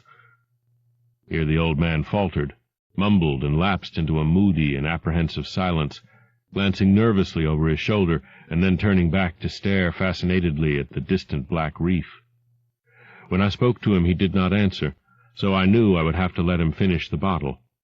The insane yarn I was hearing interested me profoundly, for I fancied there was contained within it a sort of crude allegory based upon the strangeness of Innsmouth and elaborated by an imagination at once creative and full of scraps of exotic legend. Not for a moment did I believe that the tale had any really substantial foundation, but nonetheless the account held a hint of genuine terror, if only because it brought in references to strange jewels clearly akin to the malign tiara I had seen at Newburyport. Perhaps the ornaments had, after all, come from some strange island, and possibly the wild stories were lies of the bygone Obed himself, rather than of this antique toper. I handed Zadok the bottle, and he drained it to the last drop. It was curious how he could stand so much whiskey, for not even a trace of thickness had come into his high, wheezy voice. He licked the nose of the bottle and slipped it into his pocket, then beginning to nod and whisper softly to himself. I bent close to catch any articulate words he might utter, and thought I saw a sardonic smile behind the stained, bushy whiskers. Yes, he was really forming words, and I could grasp a fair proportion of them. Poor Matt. Matt, he always was agin it. Tried to line up the folks on his side, and had long talks with the preachers. No use. They run the Congregational parson out of town, and the Methodist feller quit. Never did see resolved Babcock, the Baptist parson, again. Wrath of Jehovah. I was a mighty little critter, but I heerd what I heerd, and seen what I seen. Dagon and Ashtoreth, Belial and Beelzebub, golden calf and the idols of Canaan, and the Philistines, Babylonish abominations. Meany, Tekel a parson. He stopped again, and from the look in his watery blue eyes I feared he was close to a stupor after all. But when I gently shook his shoulder, he turned on me with astonishing alertness and snapped out some more obscure phrases. Don't believe me, hey? Heh, heh, heh. Then just tell me, young feller, why Cap'n Obed and 20-odd other folks used to row out to Devil Reef in the dead o' night and chant things so loud you could hear 'em all over town when the wind was right. Tell me that, eh? And tell me why Obed was allus droppin' heavy things down into the deep water t'other side of the reef, where the bottom shoots down like a cliff lower'n ye can sound. Tell me what he done with that funny-shaped lead thingamajig as Wallachia give him. Hey, boy? And what did they all howl on May Eve, and agin the next Halloween? And why'd the new church parsons, fellers as used to be sailors, wear them queer robes and cover theirselves with them gold-like things Obed brung? Hey? The watery blue eyes were almost savage and maniacal now, and the dirty white beard bristled electrically. Old Zadok probably saw me shrink back, for he had begun to cackle evilly. Heh, heh, heh, heh. Beginning to see, hey? Maybe you'd like to have been me in them days when I seed things at night out to sea from the cupola top o' my house. Oh, I can tell ye, little pitchers have big ears, and I want missin' nothin' o' what was gossiped about Cap'n Obed and the folks out to the reef. Heh, heh, heh. How about the night I took my pa's ship's glass up to the cupola and seed the reef a-bristlin' thick with shapes that dove off quick soon's the moon riz?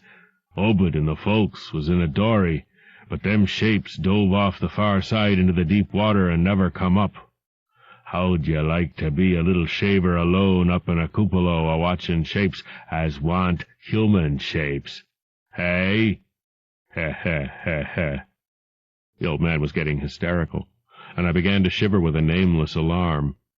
He laid a gnarled claw on my shoulder, and it seemed to me that its shaking was not altogether that of mirth.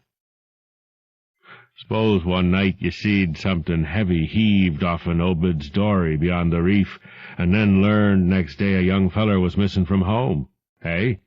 Did anybody ever see hide or hair of Hiram Gilman again? Did they? And Nick Pierce, and Llewellyn Waite, and Adoniram Southwick, and Henry Garrison, hey? Heh, heh, heh, heh. Shapes talkin' sign language with their hands, them as had real hands. Well, sir, that was the time Obed begun to git on his feet again. Folks see his 3 darters a-wearin' gold-like things as nobody had never seen on 'em afore, and smoke started comin' out o' the refinery chimbly. Other folks were prosperin' too. Fish begun to swarm into the harbor fit to kill, and heaven knows what sized cargoes we begun to ship out to Newburyport, Arkham, and Boston. 'Twas then Obed got the old branch railroad put through. Some Kingsport fishermen heerd about the ketch and come up in sloops, but they was all lost. Nobody never see 'em again.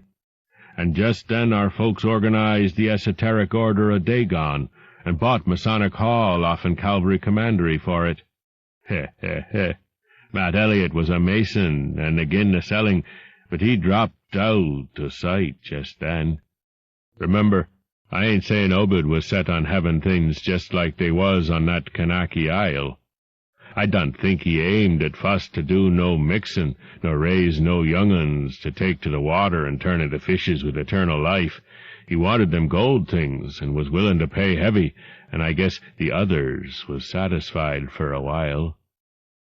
Come in 46, the town done some lookin' and thinkin' for itself. Too many folks missin'. Too much wild preachin' at meetin' of a Sunday, too much talk about that reef. I guess I done a bit by tellin' Selectman Mowry what I see from the cupola. There was a party one night as follered Obed's crowd out to the reef, and I heerd shots betwixt the dories. Next day Obed and 32 others was in jail, with everybody a-wonderin' just what was afoot, and just what charge agin 'em could be got to Holt. God, if anybody'd looked ahead, a couple of weeks later when nothin' had been throwed into the sea for that long. Zadok was showing signs of fright and exhaustion, and I let him keep silence for a while, though glancing apprehensively at my watch. The tide had turned and was coming in now, and the sound of the waves seemed to arouse him. I was glad of that tide, for at high water the fishy smell might not be so bad. Again I strained to catch his whispers. That awful night, I seed 'em. I was up in the cupola. Hordes of 'em, swarms of 'em, all over the reef and swimmin' up the harbor into the Monoxet. God, what happened in the streets of Innsmouth that night! They rattled our door, but Pa wouldn't open. Then he clumb out the kitchen winder with his musket to find Selectman Mowry and see what he could do. Mounds of the dead and the dying, shots and screams, shouting in Old Square and Town Square and New Church Green. Jail throwed open. Proclamation. Treason. Called it the plague when folks come in and found half our people missing. Nobody left but them as 'ud jine in with Obed and them things or else keep quiet. Never heard of my pa no more. The old man was panting and perspiring profusely. His grip on my shoulder tightened. Everything cleaned up in the morning, but they was traces. Obed, he kinder takes charge and says things is going to be changed. Others'll worship with us at meetin' time, and sartin houses has got to entertain guests. They wanted to mix like they done with the Kanaki's, and he, for one, didn't feel bound to stop 'em. Far gone was Obed, just like a crazy man on the subject. He says they brung us fish and treasure, and should have what they hankered arter. Nothin' was to be different on the outside, only we was to keep shy o' strangers ef we knowed what was good for us. We all had to take the oath of Dagon, and later on they was second and third oaths that some on us took. Them as 'ud help special, 'ud get special rewards, gold and sech. No use balkin', for they was millions of 'em down there. They'd rather not start risin' and wipin' out humankind, but if they was gave away and forced to, they could do a lot toward just that. We didn't have them old charms to cut 'em off like folks in the South Sea did, and them Kanakis wouldn't never give away their secrets. Yield up enough sacrifices and savage knick-knacks and harborage in the town when they wanted it, and they'd let well enough alone. Wouldn't bother no strangers as might bear tales outside, that is, without they got pryin'. All in the band of the faithful, order o' Dagon, and the children should never die, but go back to the Mother Hydra and Father Dagon, what we all come from onst. Ya, ya, Thulu Ftagen, Fenglui Glaunaf, Thulu Rilya, Ga Nagel Ftagen. Old Zadok was fast lapsing into stark raving, and I held my breath. Poor old soul! To what pitiful depths of hallucination had his liquor, plus his hatred of the decay, alienage, and disease around him, brought that fertile, imaginative brain? He began to moan now, and tears were coursing down his channeled cheeks into the depths of his beard. God, what I seen since I was 15-year-old. Meeny, tekel a parson. The folks as was missin', and them as kilt theirselves, them as told things in Arkham or Ipswich or such places was all called crazy, like you're a-callin' me right now. But God, what I seen. They'd a kilt me long ago for what I know, only I took the fust and second oaths o' Dagon off an Obed, so was protected unless a jury of 'em proved I told things knowin' and deliberate. But I wouldn't take the third oath. I'd a died rather than take that. It got wuss around Civil War time, when children born since 46 begun to grow up. Some of 'em, that is. I was afeard. Never did no pryin' arter that awful night, and never see one of them close to in all my life. That is, never no full-blooded one. I went to the war, and if I'd had any guts or sense I'd never come back, but settled away from here. But folks wrote me things wa'n't so bad. That, I suppose, was because government draft men was in town arter 63. Arter the war it was just as bad again. People begun to fall off, mills and shops shut down, shipping stopped, and the harbor choked up, railroad give up. But they never stopped swimming in and out of the river from that cursed reef of Satan, and more attic winders got boarded up, and more noises was heard in houses as wa'n't s'posed to have nobody in 'em. Folks outside have their stories about us. S'pose you heerd a plenty on 'em, seein' what questions ye asked, Stories about things they've seed now and then, and about that queer jewelry as still comes in from somewheres and ain't quite all melted up, but nothing never gets definite. Nobody'll believe nothing. They called 'em gold-like things pirate loot, and allow the Innsmouth folks has furrin blood or is distempered or something. Besides, them that lives here shoo off as many strangers as they kin, and encourage the rest not to get very cur'ous, especially round night-time. Beasts balk at the critters. Hosses wuss'n mules, but when they got autos, that was all right. In '46, Captain Obed took a second wife that nobody in the town never see. Some says he didn't want to, but was made to by them as he'd called in. Had 3 children by her. 2 has disappeared young, but one gal has looked like anybody else and was edicated in Europe.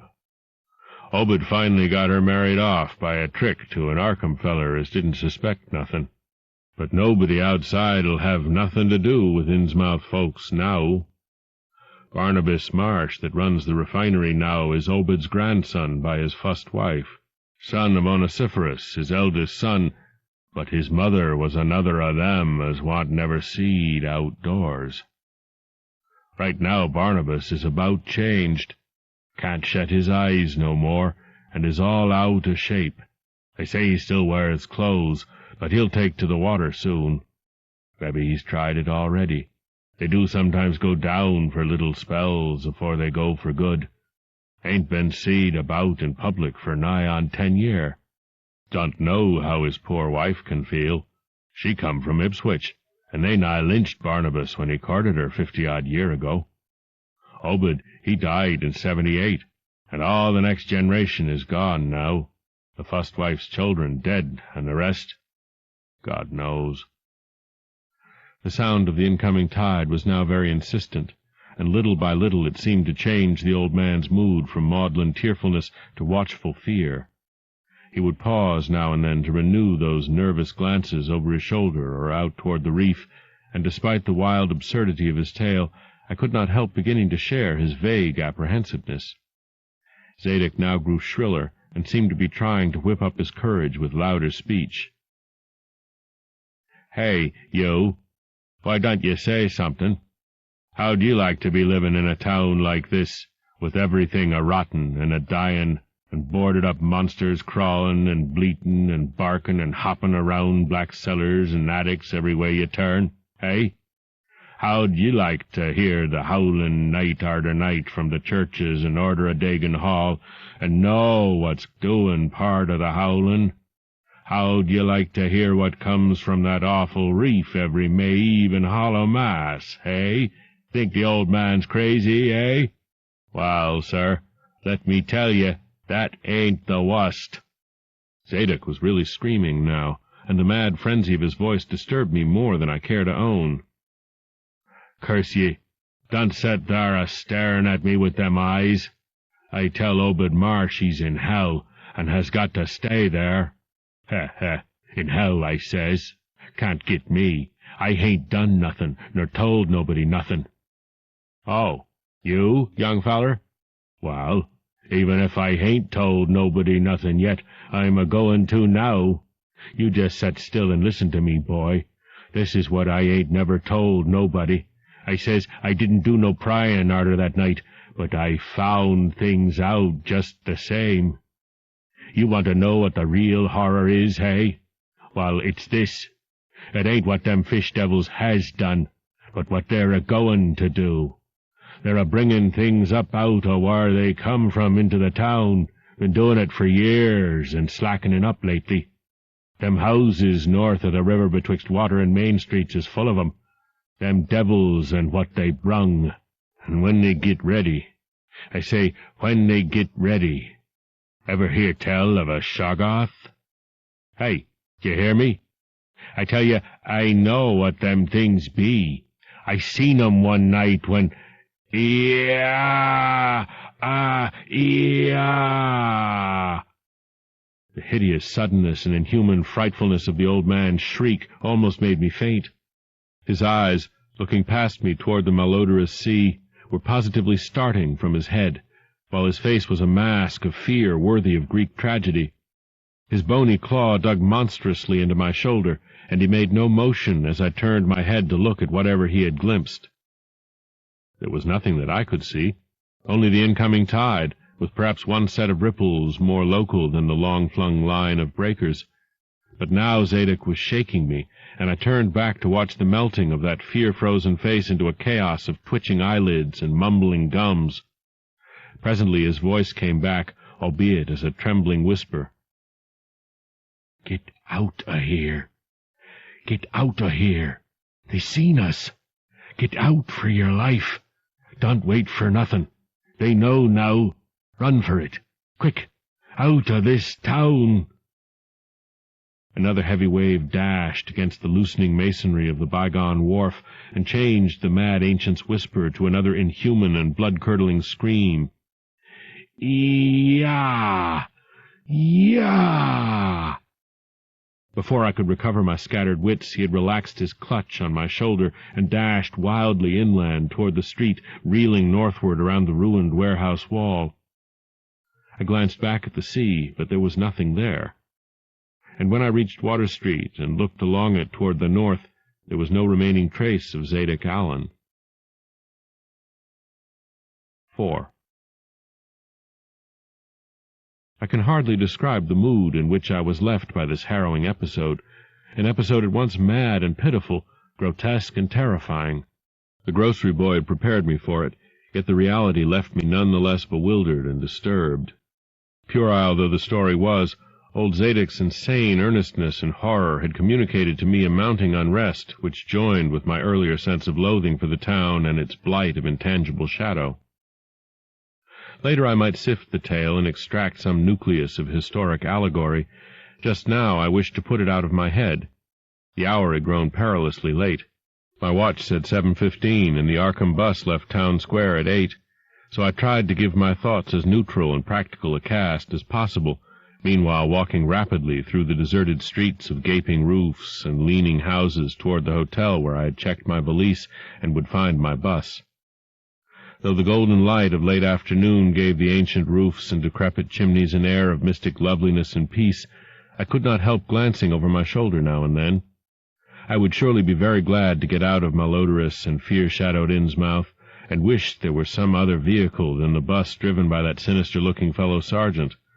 Yet I did not hurry too precipitately, for there were architectural details worth viewing at every silent corner, and I could easily, I calculated, cover the necessary distance in a half-hour. Studying the grocery youth's map and seeking a route I had not traversed before, I chose Marsh Street instead of State for my approach to Town Square.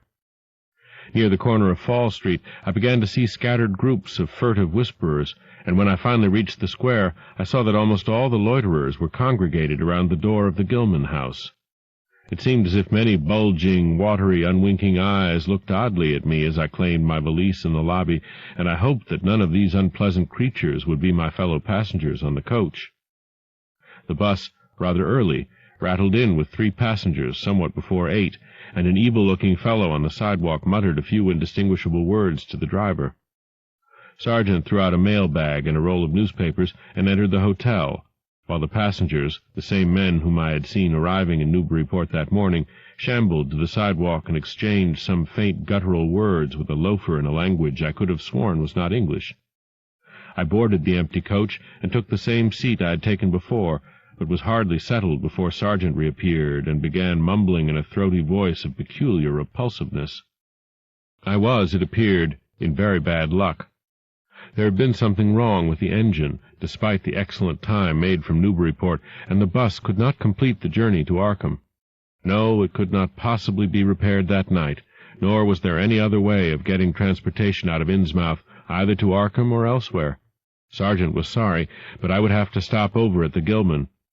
Probably the clerk would make the price easy for me, but there was nothing else to do. Almost dazed by this sudden obstacle, and violently dreading the fall of night in this decaying and half-unlighted town, I left the bus and re-entered the hotel lobby, where the sullen, queer-looking night clerk told me I could have room 428 on next the top floor, large, but without running water, for $1. Despite what I had heard of this hotel in Newburyport, I signed the register, paid my $1, let the clerk take my valise, and followed that sour, solitary attendant up 3 creaking flights of stairs, past dusty corridors which seemed wholly devoid of life. My room, a dismal rear one with 2 windows and bare, cheap furnishings, overlooked a dingy courtyard otherwise hemmed in by low, deserted brick blocks, and commanded a view of decrepit westward-stretching roofs with a marshy countryside beyond. At the end of the corridor was a bathroom, a discouraging relic with ancient marble bowl, tin tub, faint electric light, and musty wooden paneling around all the plumbing fixtures. It being still daylight, I descended to the square and looked around for a dinner of some sort, noticing as I did so the strange glances I received from the unwholesome loafers. Since the grocery was closed, I was forced to patronize the restaurant I had shunned before. A stooped, narrow-headed man with staring, unwinking eyes and a flat-nosed wench with unbelievably thick, clumsy hands being in attendance. The service was of the counter type, and it relieved me to find that much was evidently served from cans and packages. A bowl of vegetable soup with crackers was enough for me, and I soon headed back for my cheerless room at the Gilman, getting an evening paper and a fly-specked magazine from the evil-visaged clerk at the rickety stand beside his desk. As twilight deepened, I turned on the one feeble electric bulb over the cheap, iron-framed bed, and tried as best I could to continue the reading I had begun. I felt it advisable to keep my mind wholesomely occupied, for it would not do to brood over the abnormalities of this ancient, blight-shadowed town while I was still within its borders. The insane yarn I had heard from the aged drunkard did not promise very pleasant dreams, and I felt I must keep the image of his wild, watery eyes as far as possible from my imagination. Also, I must not dwell on what that factory inspector had told the Newburyport ticket agent about the Gilman house and the voices of its nocturnal tenants. Not on that, nor on the face beneath the tiara in the black church doorway, the face for whose horror my conscious mind could not account. It would perhaps have been easier to keep my thoughts from disturbing topics had the room not been so gruesomely musty. As it was, the lethal mustiness blended hideously with the town's general fishy odor and persistently focused one's fancy on death and decay. Another thing that disturbed me was the absence of a bolt on the door of my room. One had been there, as marks clearly showed, but there were signs of recent removal. No doubt it had become out of order, like so many other things in this decrepit edifice. In my nervousness, I looked around and discovered a bolt on the clothes-press, which seemed to be of the same size, judging from the marks, as the one formerly on the door. To gain a partial relief from the general tension, I busied myself by transferring this hardware to the vacant place with the aid of a handy 3-in-1 device, including a screwdriver which I kept on my key-ring. The bolt fitted perfectly, and I was somewhat relieved when I knew that I could shoot it firmly upon retiring. Not that I had any real apprehension of its need, but that any symbol of security was welcome in an environment of this kind. There were adequate bolts on the 2 lateral doors to connecting rooms, and these I proceeded to fasten. I did not undress, but decided to read till I was sleepy, and then lie down with only my coat, collar, and shoes off. Taking a pocket flashlight from my valise, I placed it in my trousers so that I could read my watch if I woke up later in the dark. Drowsiness, however, did not come, and when I stopped to analyze my thoughts, I found to my disquiet that I was really unconsciously listening for something which I dreaded but could not name. That inspector's story must have worked on my imagination more deeply than I had suspected. Again I tried to read, but found that I made no progress. After a time I seemed to hear the stairs and corridors creak at intervals, as if with footsteps, and wondered if the other rooms were beginning to fill up. There were no voices, however, and it struck me that there was something subtly furtive about the creaking. I did not like it, and debated whether I had better try to sleep at all. This town had some queer people, and there had undoubtedly been several disappearances. Was this one of those inns where travelers were slain for their money? Surely I had no look of excessive prosperity. Or were the townsfolk really so resentful about curious visitors? Had my obvious sightseeing with its frequent map consultations aroused unfavorable notice? It occurred to me that I must be in a highly nervous state to let a few random creakings set me off speculating in this fashion, but I regretted none the less that I was unarmed. At length, feeling a fatigue which had nothing of drowsiness in it, I bolted the newly outfitted hall door, turned off the light, and threw myself down on the hard, uneven bed, coat, collar, shoes, and all. In the darkness, every faint noise of the night seemed magnified, and a flood of doubly unpleasant thoughts swept over me. I was sorry I had put out the light, yet too tired to rise and turn it on again. Then, after a long, dreary interval, and prefaced by a fresh creaking of stairs and corridor, there came that soft, damnably unmistakable sound which seemed like a malign fulfillment of all my apprehensions. Without the least shadow of a doubt, the lock on my hall door was being tried, cautiously, furtively, tentatively, with a key. My sensations upon recognizing this sign of actual peril were perhaps less rather than more tumultuous because of my previous vague fears. I had been, albeit without definite reason, instinctively on my guard, and that was to my advantage in the new and real crisis, whatever it might turn out to be. Nevertheless, the change in the menace from vague premonition to immediate reality was a profound shock, and fell upon me with the force of a genuine blow. It never once occurred to me that the fumbling might be a mere mistake. Malign purpose was all I could think of, and I kept deathly quiet, awaiting the would-be intruder's next move. After a time the cautious rattling ceased, and I heard the room to the north entered with a pass-key. Then the lock of the connecting door to my room was softly tried. The bolt held, of course, and I heard the floor creak as the prowler left the room.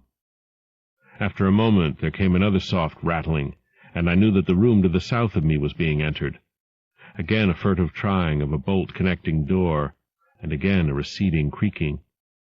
This time the creaking went along the hall and down the stairs, so I knew that the prowler had realized the bolted condition of my doors and was giving up his attempt for a greater or lesser time, as the future would show.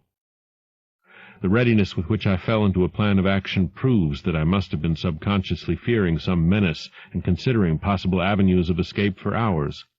From the first I felt that the unseen fumbler meant a danger not to be met or dealt with, but only to be fled from as precipitately as possible. The one thing to do was to get out of that hotel alive as quickly as I could, and through some channel other than the front stairs and lobby. Rising softly and throwing my flashlight on the switch, I sought to light the bulb over my bed in order to choose and pocket some belongings for a swift, valiseless flight. Nothing, however, happened, and I saw that the power had been cut off. Clearly some cryptic evil movement was afoot on a large scale, just what I could not say. As I stood pondering with my hand on the now useless switch, I heard a muffled creaking on the floor below, and thought I could barely distinguish voices in conversation. A moment later I felt less sure that the deeper sounds were voices, since the apparent hoarse barkings and loose-syllabled croakings bore so little resemblance to recognized human speech. Then I thought with renewed force of what the factory inspector had heard in the night in this mouldering and pestilential building.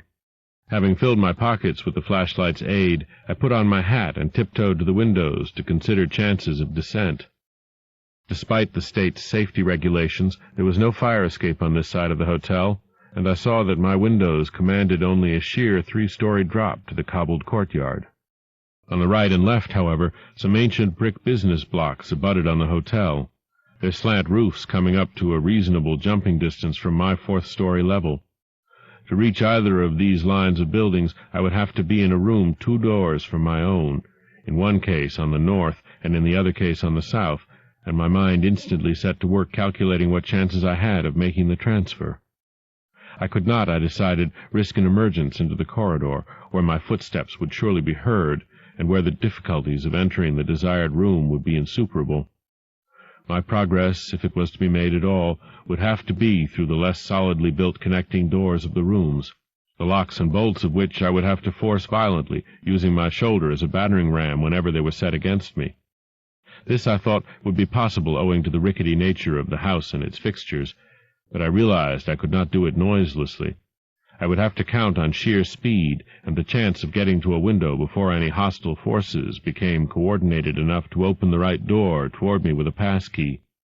My own outer door I reinforced by pushing the bureau against it, little by little, in order to make a minimum of sound. I perceived that my chances were very slender, and was fully prepared for any calamity. Even getting to another roof would not solve the problem, for there would then remain the task of reaching the ground and escaping from the town. One thing in my favor was the deserted and ruinous state of the abutting buildings, and the number of skylights gaping blackly open in each row. Gathering from the grocery boy's map that the best route out of town was southward, I glanced first at the connecting door on the south side of the room. It was designed to open in my direction, hence I saw, after drawing the bolt and finding other fastenings in place, it was not a favorable one for forcing. Accordingly, abandoning it as a route, I cautiously moved the bedstead against it to hamper any attack which might be made on it later from the next room. The door on the north was hung to open away from me, and this, though a test proved it to be locked or bolted from the other side, I knew must be my route. If I could gain the roofs of the buildings in Payne Street and descend successfully to the ground level, I might perhaps dart through the courtyard and the adjacent or opposite buildings to Washington or Bates, or else emerge in Payne and edge around southward into Washington. In any case, I would aim to strike Washington somehow and get quickly out of the town square region. My preference would be to avoid Payne, since the fire station there might be open all night. As I thought of these things, I looked out over the squalid sea of decaying roofs below me, now brightened by the beams of a moon not much past full. On the right, the black gash of the river gorge clove the panorama, abandoned factories and railway station clinging barnacle-like to its sides.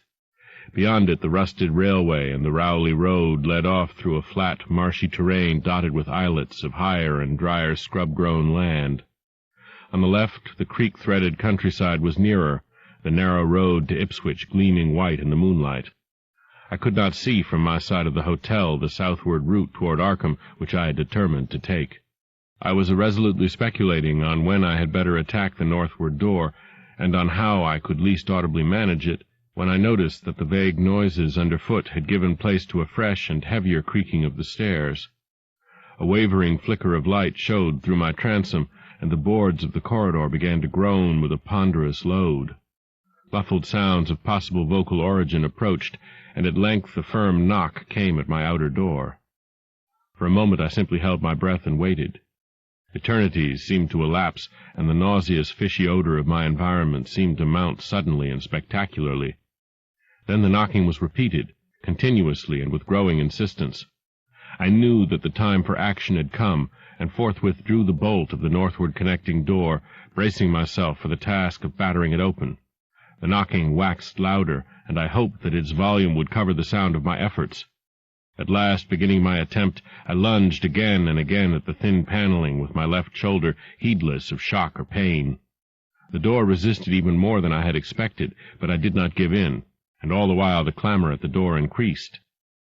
Finally the connecting door gave, but with such a crash that I knew those outside must have heard. Instantly the outside knocking became a violent battering, while keys sounded ominously in the hall doors of the rooms on both sides of me. Rushing through the newly opened connection, I succeeded in bolting the northerly hall door before the lock could be turned, but even as I did so I heard the hall door of the third room, the one from whose window I had hoped to reach the roof below, being tried with a pass-key. For an instant I felt absolute despair, since my trapping in a chamber with no window egress seemed complete. A wave of almost abnormal horror swept over me, and invested with a terrible but unexplainable singularity the flashlight glimpsed dust prints made by the intruder who had lately tried my door from this room. Then, with a dazed automatism which persisted despite hopelessness, I made for the next connecting door and performed the blind motion of pushing at it in an effort to get through, and, granting that fastenings might be as providentially intact as in this second room, bolt the hall door beyond before the lock could be turned from outside. Sheer fortunate chance gave me my reprieve, for the connecting door before me was not only unlocked, but actually ajar. In a second I was through, and had my right knee and shoulder against a hall door which was visibly opening inward. My pressure took the opener off guard, for the thing shut as I pushed so that I could slip the well-conditioned bolt as I had done with the other door. As I gained this respite, I heard the battering at the two other doors abate, while a confused clatter came from the connecting door I had shielded with the bedstead. Evidently the bulk of my assailants had entered the southerly room and were massing in a lateral attack. But at the same moment a pass-key sounded in the next door to the north, and I knew that a nearer peril was at hand. The northward connecting door was wide open, but there was no time to think about checking the already turning lock in the hall. All I could do was to shut and bolt the open connecting door, as well as its mate on the opposite side, pushing a bedstead against the one and a bureau against the other, and moving a washstand in front of the hall door. I saw, trust to such makeshift barriers to shield me till I could get out the window and on the roof of the Payne Street block. But even in this acute moment my chief horror was something apart from the immediate weakness of my defenses. I was shuddering because not one of my pursuers, despite some hideous pantings, gruntings, and subdued barkings at odd intervals, was uttering an unmuffled or intelligible vocal sound. As I moved the furniture and rushed toward the windows, I heard a frightful scurrying along the corridor toward the room north of me, and perceived that the southward battering had ceased. Plainly, most of my opponents were about to concentrate against the feeble connecting door, which they knew must open directly on me. Outside, the moon played on the ridgepole of the block below, and I saw that the jump would be desperately hazardous because of the steep surface on which I must land. Surveying the conditions, I chose the more southerly of the two windows as my avenue of escape, planning to land on the inner slope of the roof and make for the nearest skylight. Once inside one of the decrepit brick structures, I would have to reckon with pursuit, but I hoped to descend and dodge in and out of yawning doorways along the shadowed courtyard, eventually getting to Washington Street and slipping out of town toward the south. The clatter at the northerly connecting door was now terrific, and I saw that the weak paneling was beginning to splinter.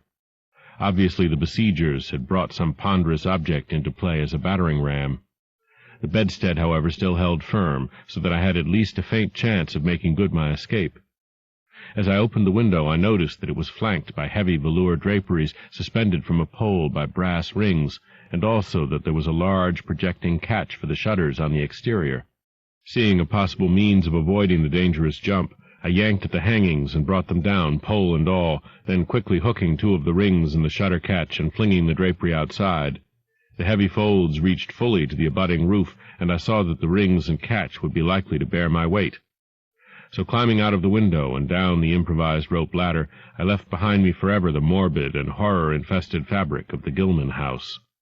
I landed safely on the loose slates of the steep roof, and succeeded in gaining the gaping black skylight without a slip. Glancing up at the window I had left, I observed it was still dark, though far across the crumbling chimneys to the north I could see lights ominously blazing in the Order of Dagon Hall, the Baptist church and the Congregational church, which I recalled so shiveringly. There had seemed to be no one in the courtyard below, and I hoped there would be a chance to get away before the spreading of a general alarm. Flashing my pocket lamp into the skylight, I saw that there were no steps down. The distance was slight, however, so I clambered over the brink and dropped, striking a dusty floor littered with crumbling boxes and barrels. The place was ghoulish-looking, but I was past minding such impressions, and made at once for the staircase revealed by my flashlight, after a hasty glance at my watch, which showed the hour to be 2 a.m. The steps creaked, but seemed tolerably sound, and I raced down past a barn-like second story to the ground floor. The desolation was complete, and only echoes answered my footfalls. At length I reached the lower hall, at one end of which I saw a faint luminous rectangle marking the ruined Payne Street doorway. Heading the other way, I found the back door also open, and darted out and down 5 stone steps to the grass-grown cobblestones of the courtyard. The moonbeams did not reach down here, but I could just see my way about without using the flashlight. Some of the windows on the Gilman house side were faintly glowing, and I thought I heard confused sounds within. Walking softly over to the Washington Street side, I perceived several open doorways, and chose the nearest as my route out. The hallway inside was black, and when I reached the opposite end I saw that the street door was wedged immovably shut. Resolved to try another building, I groped my way back toward the courtyard, but stopped short when close to the doorway. For out of an open door in the Gilman house a large crowd of doubtful shapes was pouring, lanterns bobbing in the darkness, and horrible croaking voices exchanging low cries in what was certainly not English. The figures moved uncertainly, and I realized to my relief that they did not know where I had gone. But for all that they sent a shiver of horror through my frame. Their features were indistinguishable, but their crouching, shambling gait was abominably repellent. And worst of all, I perceived that one figure was strangely robed and unmistakably surmounted by a tall tiara of a design altogether too familiar. As the figures spread throughout the courtyard, I felt my fears increase. Suppose I could find no egress from this building on the street side. The fishy odor was detestable, and I wondered I could stand it without fainting. Again groping toward the street, I opened a door off the hall and came upon an empty room with closely shuttered but sashless windows. Fumbling in the rays of my flashlight, I found I could open the shutters, and in another moment had climbed outside and was carefully closing the aperture in its original manner. I was now in Washington Street, and for the moment saw no living thing nor any light save that of the moon. From several directions in the distance, however, I could hear the sound of hoarse voices, of footsteps, and of a curious kind of pattering which did not sound quite like footsteps. Plainly I had no time to lose. The points of the compass were clear to me, and I was glad that all the street-lights were turned off, as is often the custom on strongly moonlit nights in unprosperous rural regions. Some of the sounds came from the south, yet I retained my design of escaping in that direction. There would, I knew, be plenty of deserted doorways to shelter me in case I met any person or group who looked like pursuers. I walked rapidly, softly, and close to the ruined houses. While hatless and disheveled after my arduous climb, I did not look especially noticeable, and stood a good chance of passing unheeded if forced to encounter any casual wayfarer. At Bates Street I drew into a yawning vestibule while two shambling figures crossed in front of me, but was soon on my way again and approaching the open space where Elliott Street obliquely crosses Washington at the intersection of South. Though I had never seen this space, it had looked dangerous to me on the grocery youth's map, since the moonlight would have free play there. There was no use trying to evade it, for any alternate course would involve detours of possibly disastrous visibility and delaying effect. The only thing to do was to cross it boldly and openly, imitating the typical shamble of the Innsmouth folk as best I could, and trusting that no one, or at least no pursuer of mine, would be there. Just how fully the pursuit was organized, and indeed just what its purpose might be, I could form no idea. There seemed to be unusual activity in the town, but I judged that the news of my escape from the Gilman had not yet spread. I would, of course, soon have to shift from Washington to some other southward street, for that party from the hotel would doubtless be after me. I must have left dust prints in that last old building, revealing how I had gained the street. The open space was, as I had expected, strongly moonlit, and I saw the remains of a park-like, iron-railed green in its center. Fortunately no one was about, though a curious sort of buzz or roar seemed to be increasing in the direction of Town Square. South Street was very wide, leading directly down a slight declivity to the waterfront and commanding a long view out at sea, and I hoped that no one would be glancing up it from afar as I crossed in the bright moonlight. My progress was unimpeded, and no fresh sound arose to hint that I had been spied. Glancing about me, I involuntarily let my pace slacken for a second to take in the sight of the sea, gorgeous in the burning moonlight at the street's end. Far out beyond the breakwater was the dim, dark line of Devil Reef, and as I glimpsed it, I could not help thinking of all the hideous legends I had heard in the last 34 hours, legends which portrayed this ragged rock as a veritable gateway to realms of unfathomed horror and inconceivable abnormality. Then, without warning, I saw the intermittent flashes of light on the distant reef. They were definite and unmistakable, and awaked in my mind a blind horror beyond all rational proportion. My muscles tightened for panic flight, held in only by a certain unconscious caution and half-hypnotic fascination. And to make matters worse, there now flashed forth from the lofty cupola of the Gilman house, which loomed up to the northeast behind me, a series of analogous though differently spaced gleams, which could be nothing less than an answering signal. Controlling my muscles and realizing afresh how plainly visible I was, I resumed my brisker and feignedly shambling pace, though keeping my eyes on that hellish and ominous reef as long as the opening of South Street gave me a seaward view. What the whole proceeding meant I could not imagine, unless it involved some strange rite connected with Devil Reef, or unless some party had landed from a ship on that sinister rock. I now bent to the left around the ruinous green, still gazing toward the ocean as it blazed in the spectral summer moonlight, and watched the cryptical flashing of those nameless, unexplainable beacons. It was then that the most horrible impression of all was borne in upon me, the impression which destroyed my last vestige of self-control and set me running frantically southward past the yawning black doorways and fishily staring windows of that deserted nightmare street. For at a closer glance I saw that the moonlit waters between the reef and the shore were far from empty. They were alive with a teeming horde of shapes swimming inward toward the town, and even at my vast distance, and in my single moment of perception, I could tell that the bobbing heads and flailing arms were alien and aberrant in a way scarcely to be expressed or consciously formulated. End of Side 9. To continue, turn the cassette over. Side 10.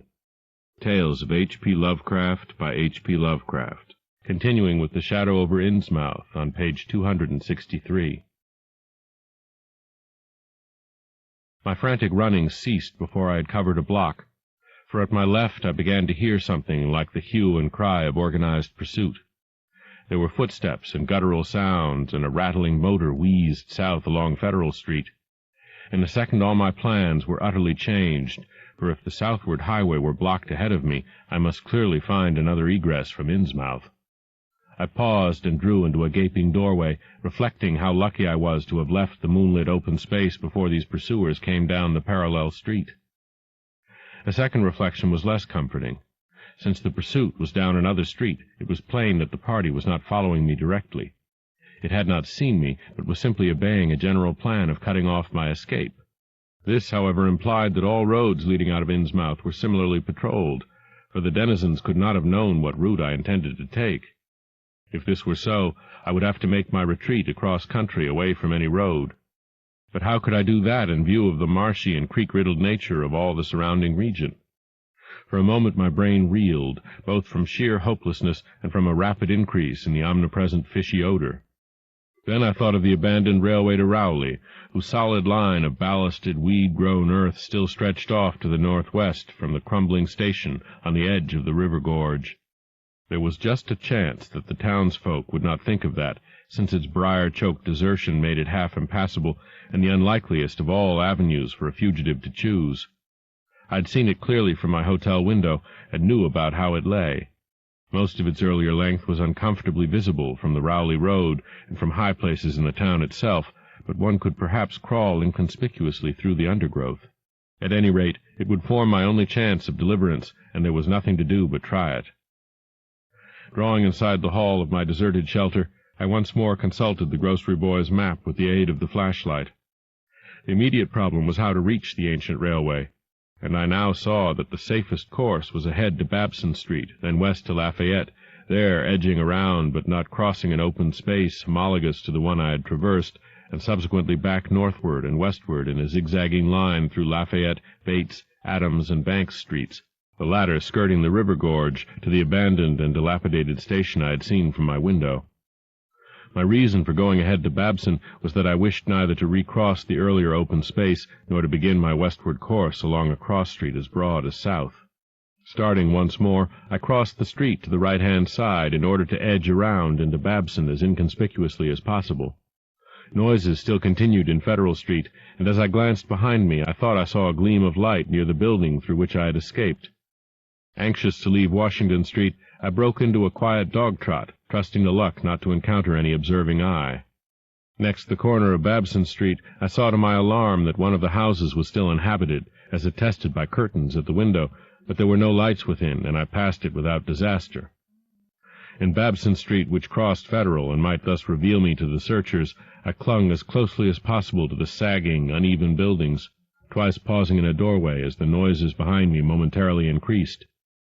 The open space ahead shone wide and desolate under the moon, but my route would not force me to cross it. During my second pause I began to detect a fresh distribution of the vague sounds, and upon looking cautiously out from cover beheld a motor car darting across the open space, bound outward along Elliott Street, which there intersects both Babson and Lafayette.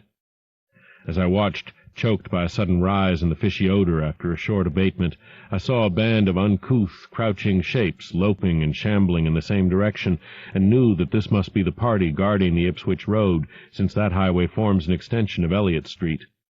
Two of the figures I glimpsed were in voluminous robes, and one wore a peaked diadem which glistened whitely in the moonlight. The gait of this figure was so odd that it sent a chill through me, for it seemed to me the creature was almost hopping. When the last of the band was out of sight, I resumed my progress, darting around the corner into Lafayette Street and crossing Elliott very hurriedly, lest stragglers of the party be still advancing along that thoroughfare. I did hear some croaking and clattering sounds far off toward Town Square, but accomplished the passage without disaster. My greatest dread was in recrossing broad and moonlit South Street, with its seaward view, and I had to nerve myself for the ordeal. Someone might easily be looking, and possible Elliott Street stragglers could not fail to glimpse me from either of 2 points. At the last moment I decided I had better slacken my trot and make the crossing as before on the shambling gait of an average Innsmouth native. When the view of the water again opened out, this time on my right, I was half determined not to look at it at all. I could not, however, resist, but cast a sidelong glance as I carefully and imitatively shambled toward the protecting shadows ahead. There was no ship visible, as I had half expected there would be. Instead, the first thing which caught my eye was a small rowboat pulling in toward the abandoned wharves and laden with some bulky, tarpaulin-covered object. Its rowers, though distantly and indistinctly seen, were of an especially repellent aspect. Several swimmers were still discernible, while on the far black reef I could see a faint, steady glow, unlike the winking beacon visible before, and of a curious color which I could not precisely identify. Above the slant roofs ahead and to the right there loomed the tall cupola of the Gilman house, but it was completely dark. The fishy odor, dispelled for a moment by some merciful breeze, now closed in again with maddening intensity. I had not quite crossed the street when I heard a muttering band advancing along Washington from the north. As they reached the broad open space where I had had my first disquieting glimpse of the moonlit water, I could see them plainly only a block away, and was horrified by the bestial abnormality of their faces and the dog-like subhumanness of their crouching gait. One man moved in a positively simian way, with long arms frequently touching the ground, while another figure, robed and tiaraed, seemed to progress in an almost hopping fashion. I judged this party to be the one I had seen in the Gilman's courtyard, the one therefore most closely on my trail. As some of the figures turned to look in my direction, I was transfixed with fright, yet managed to preserve the casual, shambling gait I had assumed. To this day I do not know whether they saw me or not. If they did, my stratagem must have deceived them, for they passed on across the moonlit space without varying their course, meanwhile croaking and jabbering in some hateful guttural patois I could not identify. Once more in shadow, I resumed my former dog-trot past the leaning and decrepit houses that stared blankly into the night. Having crossed the western sidewalk, I rounded the nearest corner into Bates Street, where I kept close to the buildings on the southern side. I passed 2 houses showing signs of habitation, one of which had faint lights and upper rooms, yet met with no obstacle. As I turned into Adams Street, I felt measurably safer, but received a shock when a man reeled out of a black doorway directly in front of me. He proved, however, too hopelessly drunk to be a menace, so that I reached the dismal ruins of the Bank Street warehouses in safety. No one was stirring in that dead street beside the river gorge, and the roar of the waterfalls quite drowned my footsteps. It was a long dog-trot to the ruined station, and the great brick warehouse walls around me seemed somehow more terrifying than the fronts of private houses. At last I saw the ancient arcaded station, or what was left of it, and made directly for the tracks that started from its farther end. The rails were rusty, but mainly intact, and not more than half the ties had rotted away. Walking or running on such a surface was very difficult, but I did my best, and on the whole made very fair time. For some distance the line kept on along the gorge's brink, but at length I reached the long covered bridge where it crossed the chasm at a dizzy height. The condition of this bridge would determine my next step. If humanly possible, I would use it. If not, I would have to risk more street wandering and take the nearest intact highway bridge. The vast, barn-like length of the old bridge gleamed spectrally in the moonlight, and I saw that the ties were safe for at least a few feet within. Entering, I began to use my flashlight, and was almost knocked down by the cloud of bats that flapped past me. About halfway across there was a perilous gap in the ties which I feared for a moment would halt me, but in the end I risked a desperate jump, which fortunately succeeded. I was glad to see the moonlight again when I emerged from that macabre tunnel. The old tracks crossed River Street at grade, and at once veered off into a region increasingly rural and with less and less of Innsmouth's abhorrent fishy odor. Here the dense growth of weeds and briars hindered me and cruelly tore my clothes, but I was none the less glad that they were there to give me concealment in case of peril. I knew that much of my route must be visible from the Rowley Road. The marshy region began very shortly, with the single track on a low, grassy embankment where the weedy growth was somewhat thinner. Then came a sort of island of higher ground where the line passed through a shallow open cut choked with bushes and brambles. I was very glad of this partial shelter, since at this point the Rowley Road was uncomfortably near according to my window view. At the end of the cut it would cross the track and swerve off to a safer distance, but meanwhile I must be exceedingly careful. I was by this time thankfully certain that the railway itself was not patrolled. Just before entering the cut I glanced behind me, but saw no pursuer. The ancient spires and roofs of decaying Innsmouth gleamed lovely and ethereal in the magic yellow moonlight, and I thought of how they must have looked in the old days before the shadow fell. Then, as my gaze circled inland from the town, something less tranquil arrested my notice and held me immobile for a second. What I saw, or fancied I saw, was a disturbing suggestion of undulant motion far to the south, a suggestion which made me conclude that a very large horde must be pouring out of the city along the level Ipswich Road. The distance was great, and I could distinguish nothing in detail, but I did not at all like the look of that moving column. It undulated too much, and glistened too brightly in the rays of the now westering moon. There was a suggestion of sound, too, though the wind was blowing the other way, a suggestion of bestial scraping and bellowing even worse than the muttering of the parties I had lately overheard.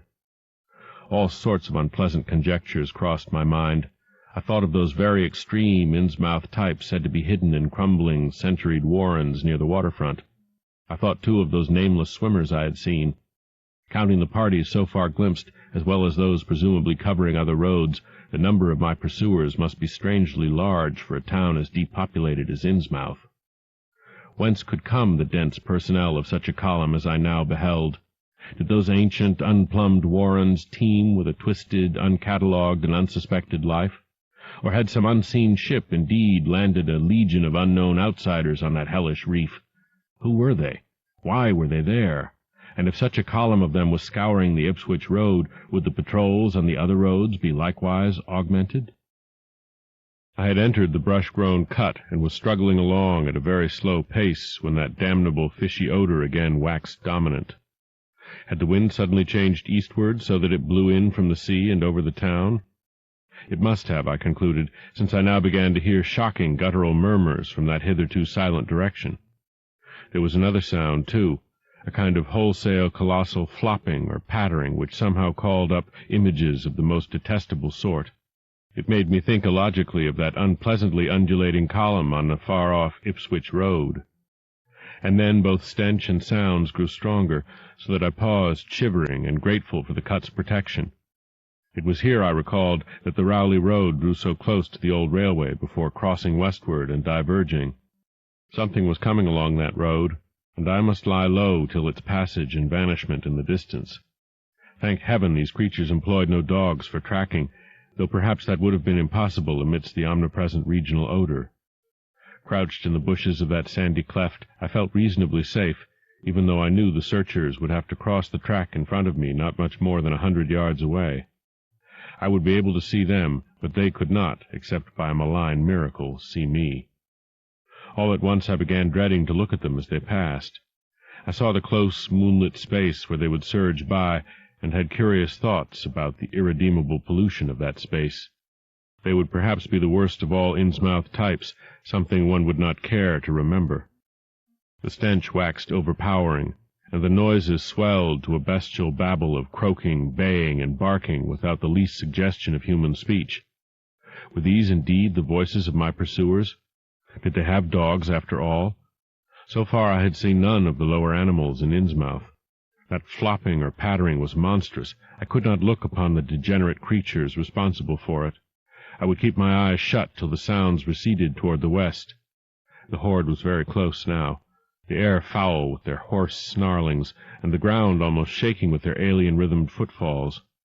My breath nearly ceased to come, and I put every ounce of willpower into the task of holding my eyelids down.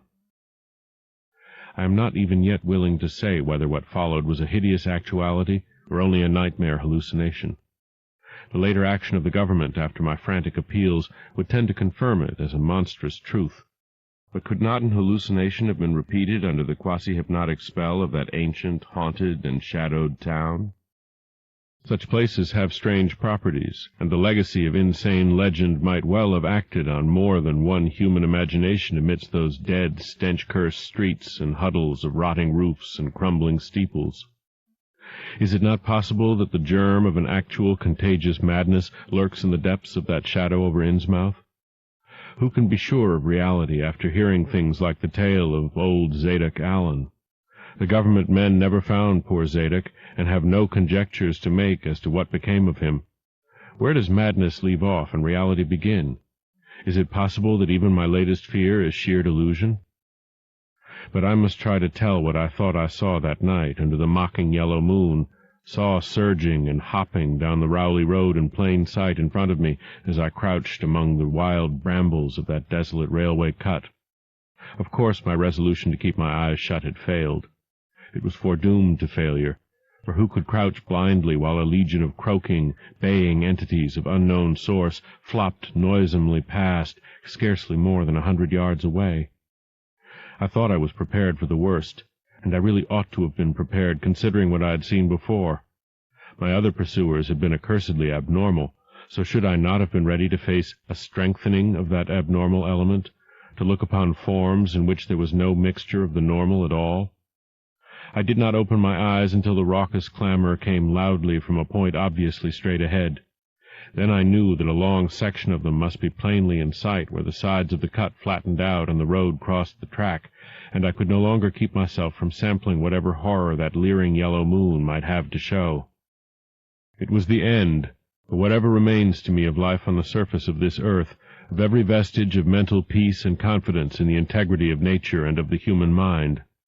Nothing that I could have imagined, nothing even that I could have gathered, had I credited old Zadok's crazy tale in the most literal way, would be in any way comparable to the demoniac, blasphemous reality that I saw, or believe I saw. I have tried to hint what it was in order to postpone the horror of writing it down baldly. Can it be possible that this planet has actually spawned such things? That human eyes have truly seen as objective flesh what man has hitherto known only in febrile fantasy and tenuous legend? And yet I saw them in a limitless stream, flopping, hopping, croaking, bleating, surging inhumanely through the spectral moonlight in a grotesque, malignant saraband of fantastic nightmare. And some of them had tall tiaras of that nameless whitish-gold metal, and some were strangely robed, and one who led the way was clad in a ghoulishly humped black coat and striped trousers, and had a man's felt hat perched on the shapeless thing that answered for a head. I think their predominant color was a grayish-green, though they had white bellies. They were mostly shiny and slippery, but the ridges of their backs were scaly. Their forms vaguely suggested the anthropoid, while their heads were the heads of fish with prodigious bulging eyes that never closed. At the sides of their necks were palpitating gills, and their long paws were webbed. They hopped irregularly, sometimes on 2 legs and sometimes on 4. I was somehow glad that they had no more than 4 limbs. Their croaking, baying voices, clearly used for articulate speech, held all the dark shades of expression which their staring faces lacked. But for all of their monstrousness, they were not unfamiliar to me. I knew too well what they must be, for was not the memory of that evil tiara at Newburyport still fresh? They were the blasphemous fish-frogs of the nameless design, living and horrible, and as I saw them I knew also of what that humped tiara'd priest in the black church basement had so fearsomely reminded me. Their number was past guessing. It seemed to me that there were limitless swarms of them, and certainly my momentary glimpse could have shown only the least fraction. In another instant everything was blotted out by a merciful fit of fainting, the first I had ever had. 5. It was a gentle daylight rain that awaked me from my stupor in the brush-grown railway cut, and when I staggered out to the roadway ahead, I saw no trace of any prints in the fresh mud. The fishy odor, too, was gone. Innsmouth's ruined roofs and toppling steeples loomed up greyly toward the southeast, but not a living creature did I spy in all the desolate salt marshes around. My watch was still going, and told me that the hour was past noon. The reality of what I had been through was highly uncertain in my mind, but I felt that something hideous lay in the background. I must get away from evil-shadowed Innsmouth, and accordingly I began to test my cramped, wearied powers of locomotion. Despite weakness, hunger, horror, and bewilderment, I found myself after a long time able to walk. So started slowly along the muddy road to Rowley. Before evening I was in the village, getting a meal and providing myself with presentable clothes. I caught the night train to Arkham, and the next day talked long and earnestly with government officials there, a process I later repeated in Boston. With the main result of these colloquies the public is now familiar, and I wish, for normality's sake, there was nothing more to tell. Perhaps it is madness that is overtaking me, yet perhaps a greater horror, or a greater marvel, is reaching out. As may well be imagined, I gave up most of the foreplanned features of the rest of my tour, the scenic, architectural, and antiquarian diversions on which I had counted so heavily, nor did I dare look for that piece of strange jewelry said to be in the Miskatonic University Museum. I did, however, improve my stay in Arkham by collecting some genealogical notes I had long wished to possess, very rough and hasty data, it is true, but capable of good use later on, when I might have time to collate and codify them. The curator of the Historical Society there, Mr. E. Lapham Peabody, was very courteous about assisting me, and expressed unusual interest when I told him I was a grandson of Eliza Orne of Arkham, who was born in 1867 and had married James Williamson of Ohio at the age of 17. It seemed that a maternal uncle of mine had been there many years before on a quest much like my own, and that my grandmother's family was a topic of some local curiosity. There had, Mr. Peabody said, been considerable discussion about the marriage of her father, Benjamin Orne, just after the Civil War, since the ancestry of the bride was peculiarly puzzling. That bride was understood to have been an orphaned Marsh of New Hampshire, a cousin of the Essex County Marshes, but her education had been in France, and she knew very little of her family. A guardian had deposited funds in a Boston bank to maintain her and her French governess, but that guardian's name was unfamiliar to Arkham people, and in time he dropped out of sight, so that the governess assumed his role by court appointment. The Frenchwoman, now long dead, was very taciturn, and there were those who said she could have told more than she did. But the most baffling thing was the inability of anyone to place the recorded parents of the young woman, Enoch and Lydia Meserve Marsh, among the known families of New Hampshire. Possibly, many suggested, she was the natural daughter of some Marsh of prominence. She certainly had the true Marsh eyes. Most of the puzzling was done after her early death, which took place at the birth of my grandmother, her only child. Having formed some disagreeable impressions connected with the name of Marsh, I did not welcome the news that it belonged on my own ancestral tree, nor was I pleased by Mr. Peabody's suggestion that I had the true Marsh eyes myself. However, I was grateful for data which I knew would prove valuable, and took copious notes and lists of book references regarding the well-documented Orne family. I went directly home to Toledo from Boston, and later spent a month at Maumee, recuperating from my ordeal. In September I entered Oberlin for my final year, and from then till the next June was busy with studies and other wholesome activities, reminded of the bygone terror only by occasional official visits from government men in connection with the campaign which my pleas and evidence had started.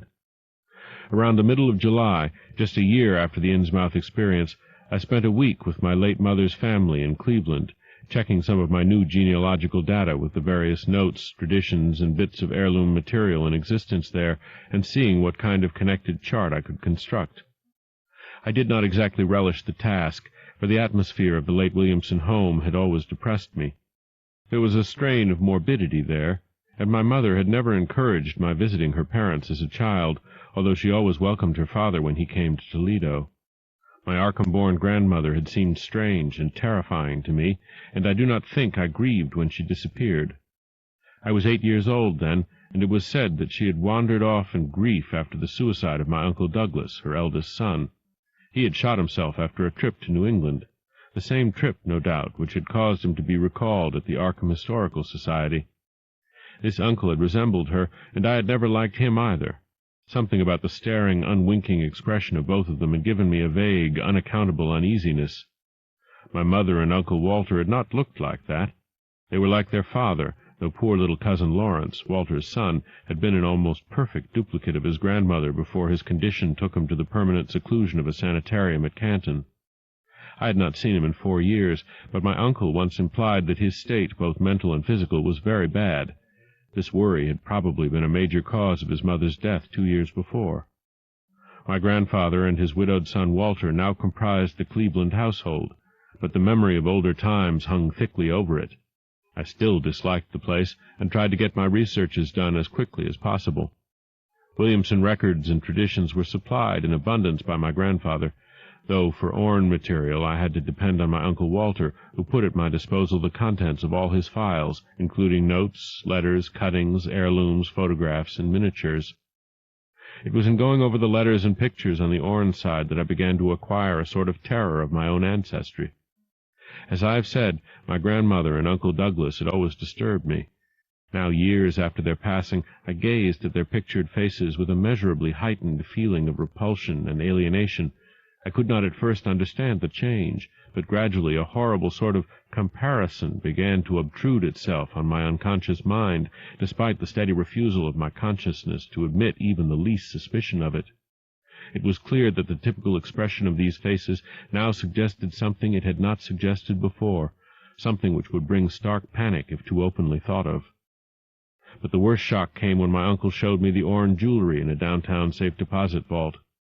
Some of the items were delicate and inspiring enough, but there was one box of strange old pieces descended from my mysterious great-grandmother, which my uncle was almost reluctant to produce. They were, he said, a very grotesque and almost repulsive design, and had never, to his knowledge, been publicly worn, though my grandmother used to enjoy looking at them. Vague legends of bad luck clustered around them, and my great-grandmother's French governess had said they ought not to be worn in New England, though it would be quite safe to wear them in Europe. As my uncle began slowly and grudgingly to unwrap the things, he urged me not to be shocked by the strangeness and frequent hideousness of the designs. Artists and archaeologists who had seen them pronounced the workmanship superlatively and exotically exquisite, though no one seemed able to define their exact material or assign them to any specific art tradition. There were 2 armlets, a tiara, and a kind of pectoral, the latter having in high relief certain figures of almost unbearable extravagance. During this description I had kept a tight rein on my emotions, but my face must have betrayed my mounting fears. My uncle looked concerned, and paused in his unwrapping to study my countenance. I motioned to him to continue, which he did with renewed signs of reluctance. He seemed to expect some demonstration when the first piece, the tiara, became visible, but I doubt if he expected quite what actually happened. I did not expect it either, for I thought I was thoroughly forewarned regarding what the jewelry would turn out to be. What I did was to faint silently away, just as I had done in that briar-choked railway cut a year before. From that day on, my life has been a nightmare of brooding and apprehension, nor do I know how much is hideous truth and how much madness. My great-grandmother had been a Marsh of unknown source whose husband lived in Arkham, and did not Zadoc say that the daughter of Obed Marsh by a monstrous mother was married to an Arkham man through a trick? What was it the ancient toper had muttered about the likeness of my eyes to Captain Obed's? In Arkham, too, the curator had told me I had the true Marsh eyes. Was Obed Marsh my own great-great-grandfather? Who, or what, then, was my great-great-grandmother? But perhaps this was all madness. Those whitish gold ornaments might easily have been bought from some Innsmouth sailor by the father of my great-grandmother, whoever he was. And that look in the staring-eyed faces of my grandmother and self-slain uncle might be sheer fancy on my part, sheer fancy bolstered up by the Innsmouth shadow which had so darkly colored my imagination. But why had my uncle killed himself after an ancestral quest in New England? For more than 2 years I fought off these reflections with partial success. My father secured me a place in an insurance office, and I buried myself in routine as deeply as possible. In the winter of 1930-31, however, the dreams began. They were very sparse and insidious at first, but increased in frequency and vividness as the weeks went by. Great watery spaces opened out before me, and I seemed to wander through titanic sunken porticos and labyrinths of weedy cyclopean walls, with grotesque fishes as my companions. Then the other shapes began to appear, filling me with nameless horror the moment I awoke. But during the dreams they did not horrify me at all. I was one with them, wearing their unhuman trappings, treading their aqueous ways, and praying monstrously at their evil sea-bottom temples. There was much more than I could remember. but even what I did remember each morning would be enough to stamp me as a madman or a genius if ever I dared write it down. Some frightful influence, I felt, was seeking gradually to drag me out of the sane world of wholesome life into unnameable abysses of blackness and alienage, and the process told heavily on me. My health and appearance grew steadily worse, till finally I was forced to give up my position and adopt the static, secluded life of an invalid. Some odd nervous affliction had me in its grip, and I found myself at times almost unable to shut my eyes. It was then that I began to study the mirror with mounting alarm. The slow ravages of disease are not pleasant to watch, but in my case there was something subtler and more puzzling in the background. My father seemed to notice it too, for he began looking at me curiously and almost affrightedly. What was taking place in me? Could it be that I was coming to resemble my grandmother and Uncle Douglas? One night I had a frightful dream in which I met my grandmother under the sea. She lived in a phosphorescent palace of many terraces with gardens of strange, leprous corals and grotesque brachiate efflorescences, and welcomed me with a warmth that may have been sardonic. She had changed, as those who take to the water change, and told me she had never died. Instead, she had gone to a spot her dead son had learned about, and had leaped to a realm whose wonders, destined for him as well, he had spurned with a smoking pistol. This was to be my realm, too. I could not escape it. I would never die, but would live with those who had lived since before man ever walked the earth. I met also that which had been her grandmother. For 80,000 years the Thalia Yi had lived in Ya-Nethli, and thither she had gone back after Obed Marsh was dead. Ya-Nethli was not destroyed when the upper earthmen shot death into the sea. It was hurt but not destroyed.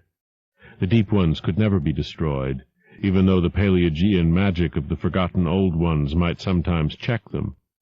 For the present they would rest. But some day, if they remembered, they would rise again for the tribute great Thulu craved. It would be a city greater than Innsmouth next time. They had planned to spread, and had brought up that which would help them. But now they must wait once more.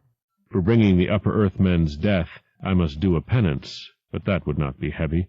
This was the dream in which I saw a Shoggoth for the first time, and the sight set me awake in a frenzy of screaming. That morning the mirror definitely told me I had acquired the Innsmouth look. So far I have not shot myself, as my Uncle Douglas did. I bought an automatic and almost took the step, but certain dreams deterred me. The tense extremes of horror are lessening, and I feel queerly drawn toward the unknown sea-deeps instead of fearing them.